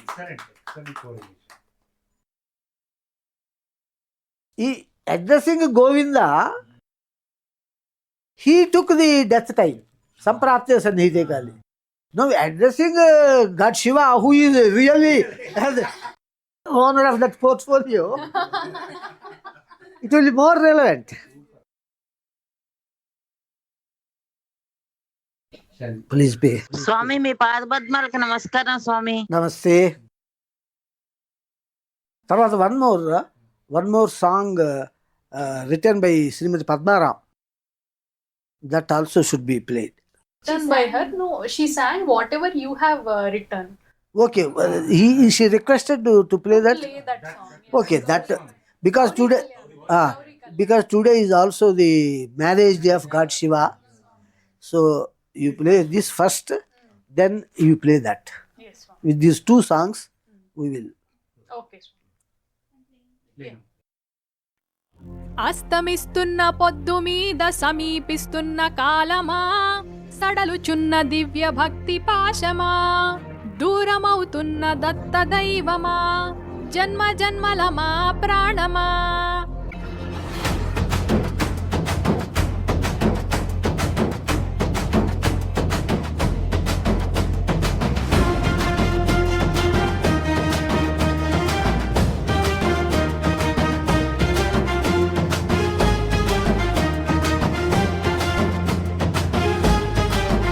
అస్తమిస్తున్న బల బల బల బల బల బల హ హ హ.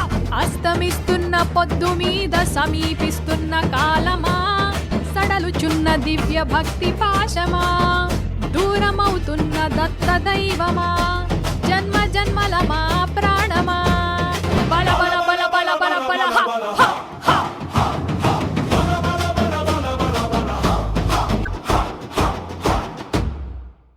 దత్తదేవా, భార్యా పిల్లల మీద వ్యామోహముతో 10 తరాలకు సరిపడు ఆస్తులు ఉన్నా ఇంకా ఇంకా అన్యాయాలు చేస్తూ ఆ అన్యాయాల శిక్షలు పడకుండా దేవుడు రక్షించాలనే ఉద్దేశము మనసులో దాచుకొని పైకి ఎంతో భక్తి ఉన్నట్లు నటించే దొంగ భక్తులతో నిన్ను బుట్టలో వేసుకోవాలనే మోసాన్ని సర్వజ్ఞుడవైన నీవు తెలుసుకొని మానవులకు వారి కర్మఫలాల శిక్షలను వారికే ఇస్తున్నావు.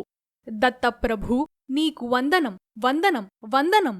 స్వార్థాన్ని మనసులో దాచి ఉంచి బయటకు కురిపిస్తున్న భక్తి నటనమా, మీ కర్మ ఫలాలు మీరే పొందండని తిరగబడ్డ దత్త దైవమా, మానవ జాతి మీద నీ కోపమా, మోసపు భక్తికి దక్కిన శాపమా.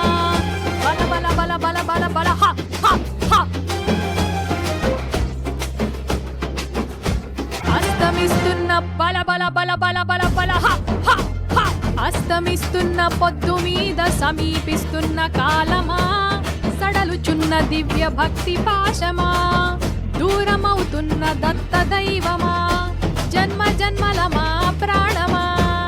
బల బల బల బల బల బల హ హ హ.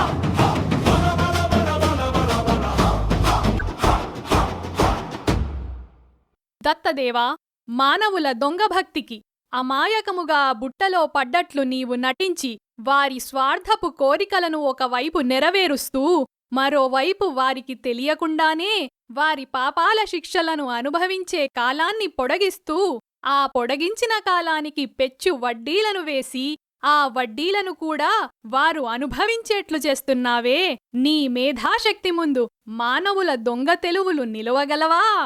దత్తప్రభూ, నీకు వందనం వందనం వందనం.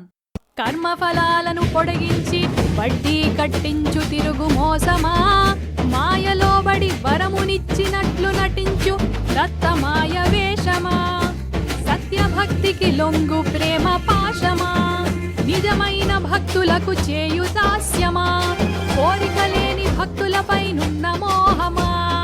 బల బల బల బల బల బల హ హ హ. అస్తమిస్తున్న బల బల బల బల బల బల హ హ హ. అస్తమిస్తున్న పొద్దు మీద సమీపిస్తున్న కాలమా, సడలుచున్న దివ్య భక్తి పాశమా, దూరమవుతున్న దత్త దైవమా, జన్మ జన్మల మా ప్రాణమా. బల బల బల బల బల బల హ హ హ.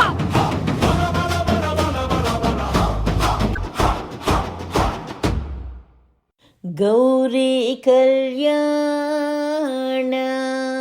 వైభవమే దేవకాంతలే సువాసినులే గౌరీ కళ్యాణ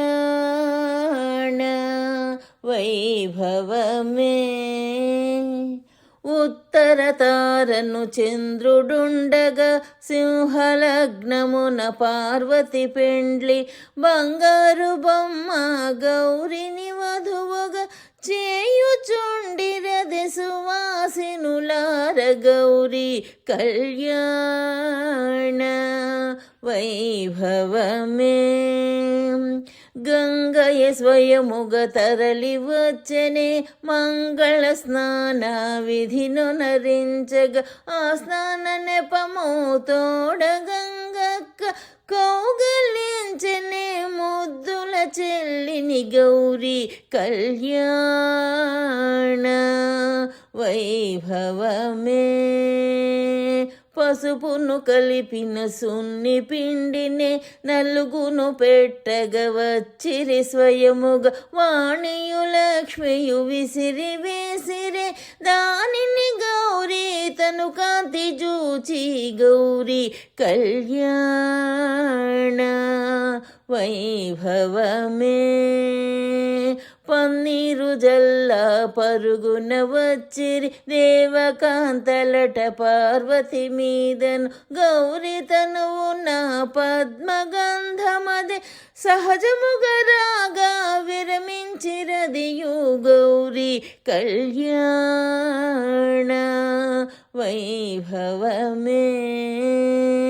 బంగారు రంగు ఎర్రని అంచుల పట్టు చీరనే శివునికిష్టమని ధరింపజేసిరి, బంగారు కాంతి దేహమందునది కలిసిపోయెనే గౌరీ కళ్యాణ వైభవమే. బంగారు సొమ్ములన్నీయు పెట్టిరి గౌరికి తనువున వెలవెలబోయెను, అగ్నిలో కాలి మరింత మెరుపున వచ్చిన తనువది పూర్వజన్మబడి గౌరీ కళ్యాణ వైభవమే. పూలహారములు నంగములందున శోభిల్లు చుండావన దేవతల, పద్మ వేసినది పద్మహారమును కొత్త శోభతో వెలుగుచుండెనది గౌరీ కళ్యాణ వైభవమే.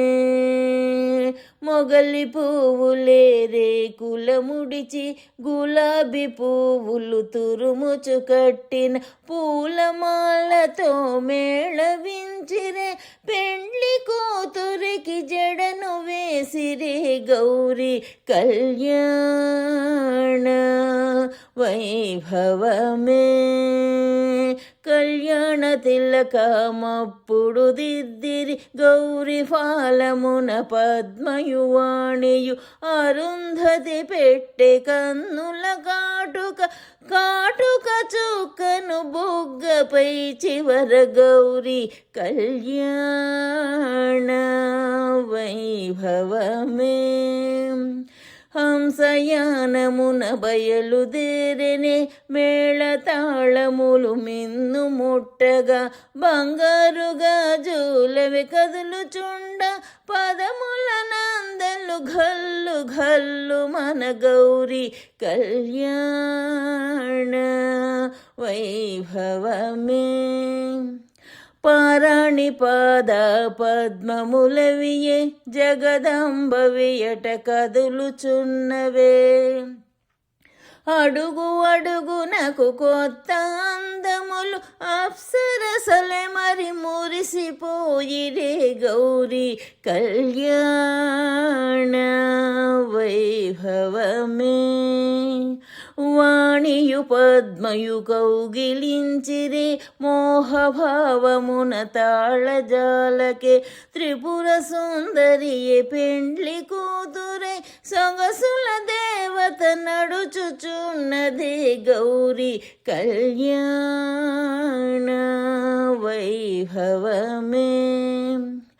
కండ్లు మూసుకొని తపమును చేయును శివుడెందులకో ఇప్పుడర్థమాయే అందాల రాసి నీ గౌరమ్మను పొందుటకేలే అనహరి నవ్విరి గౌరీ కళ్యాణ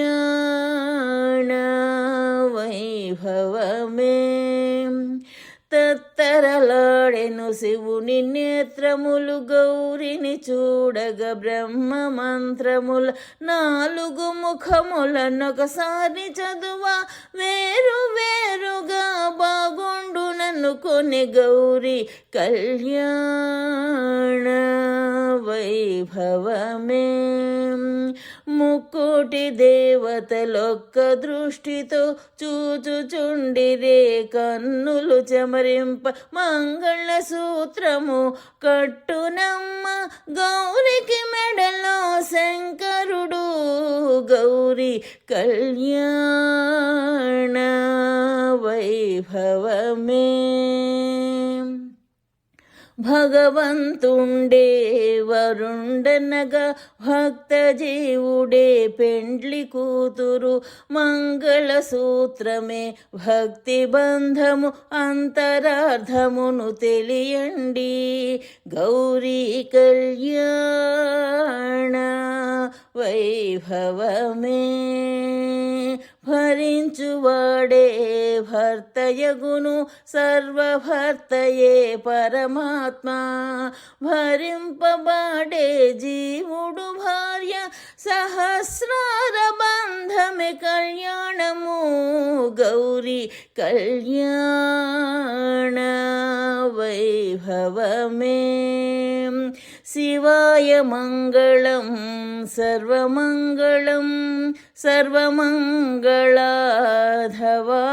మంగళం భవాయ మంగళం దత్తమంగళం అనఘాప్రియాయ నిత్యమంగళం గౌరీ కళ్యాణ వైభవమే దేవకాంతలే సువాసినులే దేవకాంతలే సువాసినులే గౌరీ కళ్యాణ వైభవమే. ధన్యవాదాలు స్వామి. స్వామి నిజంగా ఇవాళ కథలు వచ్చినాడే స్వామిని ప్రత్యక్షంగా చూస్తున్నారు మీరు. First song is hot dish, second song is sweet dish. Sweet karam coffee, SKC they say. SKC, sweet karam coffee. So all my satsanga given by me is coffee, and your song is hot dish, and Padmaram's song is sweet dish. उद्वेगरहिता संतोषरहिता शांति समुद्रा श्री दत्ता शांति समुद्रा श्री दत्ता शांति समुद्रा श्री दत्ता. ओम शांति शांति शांति. Lord Krishna says in the Bhagavad Gita that propagating divine spiritual knowledge pleases the Lord greatly. Jnana yajnena tenaham ishtasyamiti me matihi. Spiritual knowledge brings about permanent peace and harmony in the world. So join us in sharing this divine knowledge of Lord Datta and earn the highest grace of God. For more spiritual videos, visit our YouTube channel, Shri Datta Swami. For more discourses on true spiritual knowledge, visit the website www.universal-spirituality.org.